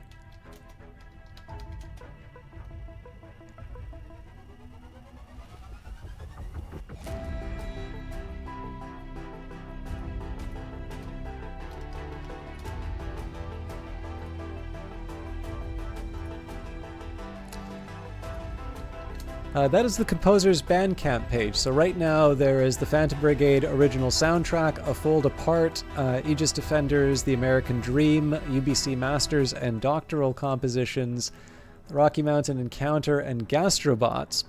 But what I think is particularly interesting for those of you that are fond of this game's music, and I think everybody is. So the Phantom Brigade original soundtrack is very, very well done.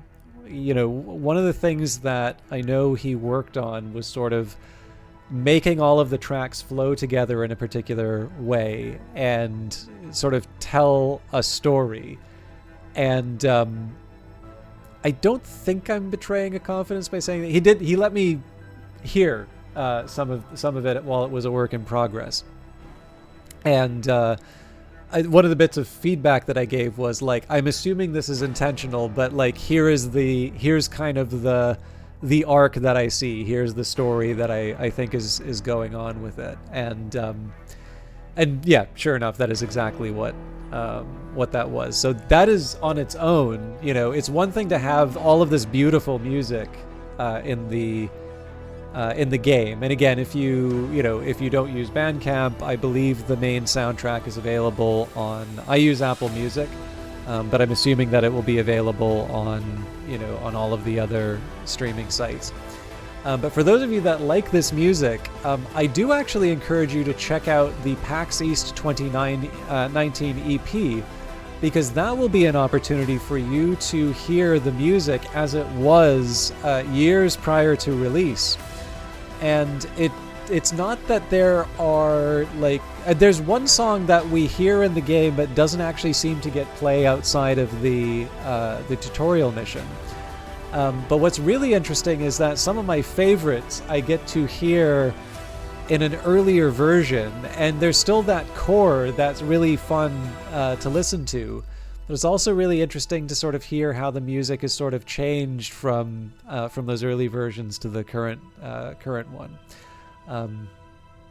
You can sort of make the same claim for the games as well, but I know I think most game developers are very happy to say that there is one canonical version of the game, and that is the one with the latest update. So in this case, I just have to rely on my memories in terms of what Phantom Brigade was in the earlier version. So there's a similar progression to games, but it's not necessarily one that we would get to. It's not necessarily one that we get to reference the same way that we do the music. In any case, for those of you that like the music, I do hope, like I said, Phantom Brigade is a wonderful album on its own, and it's something I definitely encourage everybody to listen to as much as they can, particularly if you're using one of those sites that pays their artists based on play. But if you do like the music, I did want to take the time to share that Bandcamp, because obviously it's really, I think it's always impressive whenever somebody is able to make a living doing music. So one, it's always nice to show some support, but number two, I just happen to think Riley's a very good composer, so I'm hoping that some of the things on there speak to you as well as this game. So let's try and find somebody to host before I wrap up for tonight. Well, we've wrapped up for tonight, but let's still try and find someone to host. I will be back Friday. There is I know exactly what I am going to play, but I figure I will share. Some of you know. The rest of you will find out on Friday. But if you are here for Phantom Brigade, I will. I'll let you. I'm sorry. If you are here for Phantom Brigade, I will leave you. I will leave you with the knowledge that I will be playing this next week, and I'll try and do this for as long as I can. The only thing is, I would like to get to the other Brace Yourself published games, which in this case would be Godless and Cobalt Core. But we'll do a nice solid block of Phantom Brigade. It has been a while since I played it, and so I am looking forward to playing it again. Now, I will let you know Super Hobbit seems to be playing Phantom Brigade, and normally I would be doing a raid there. But I do also see that Outworld is currently playing, I think it's Tom Clancy's Hawks. I don't know if he'll be streaming that much longer, but I don't always get a chance to raid Outworld. So I did just want to take a minute here to mention that there is someone playing Phantom Brigade. It does actually sound like they are doing Phantom Brigade for the first time. Normally I would be hosting someone like that, but in this case, I did want to show a little support to Outworld because it's been a while since I've been able to host him. But yes, I need to get some sleep. Thank you again for everybody for watching. Oswin, thank you for the kind words as always. Yes, I will see some of you on Friday, and then for those of you who are just here for the mechs, I'll see you in a week. Take care. And yeah, I will hopefully stream longer for you next time you're here, Nearly Logical. All right, have a good night, everybody. Bye.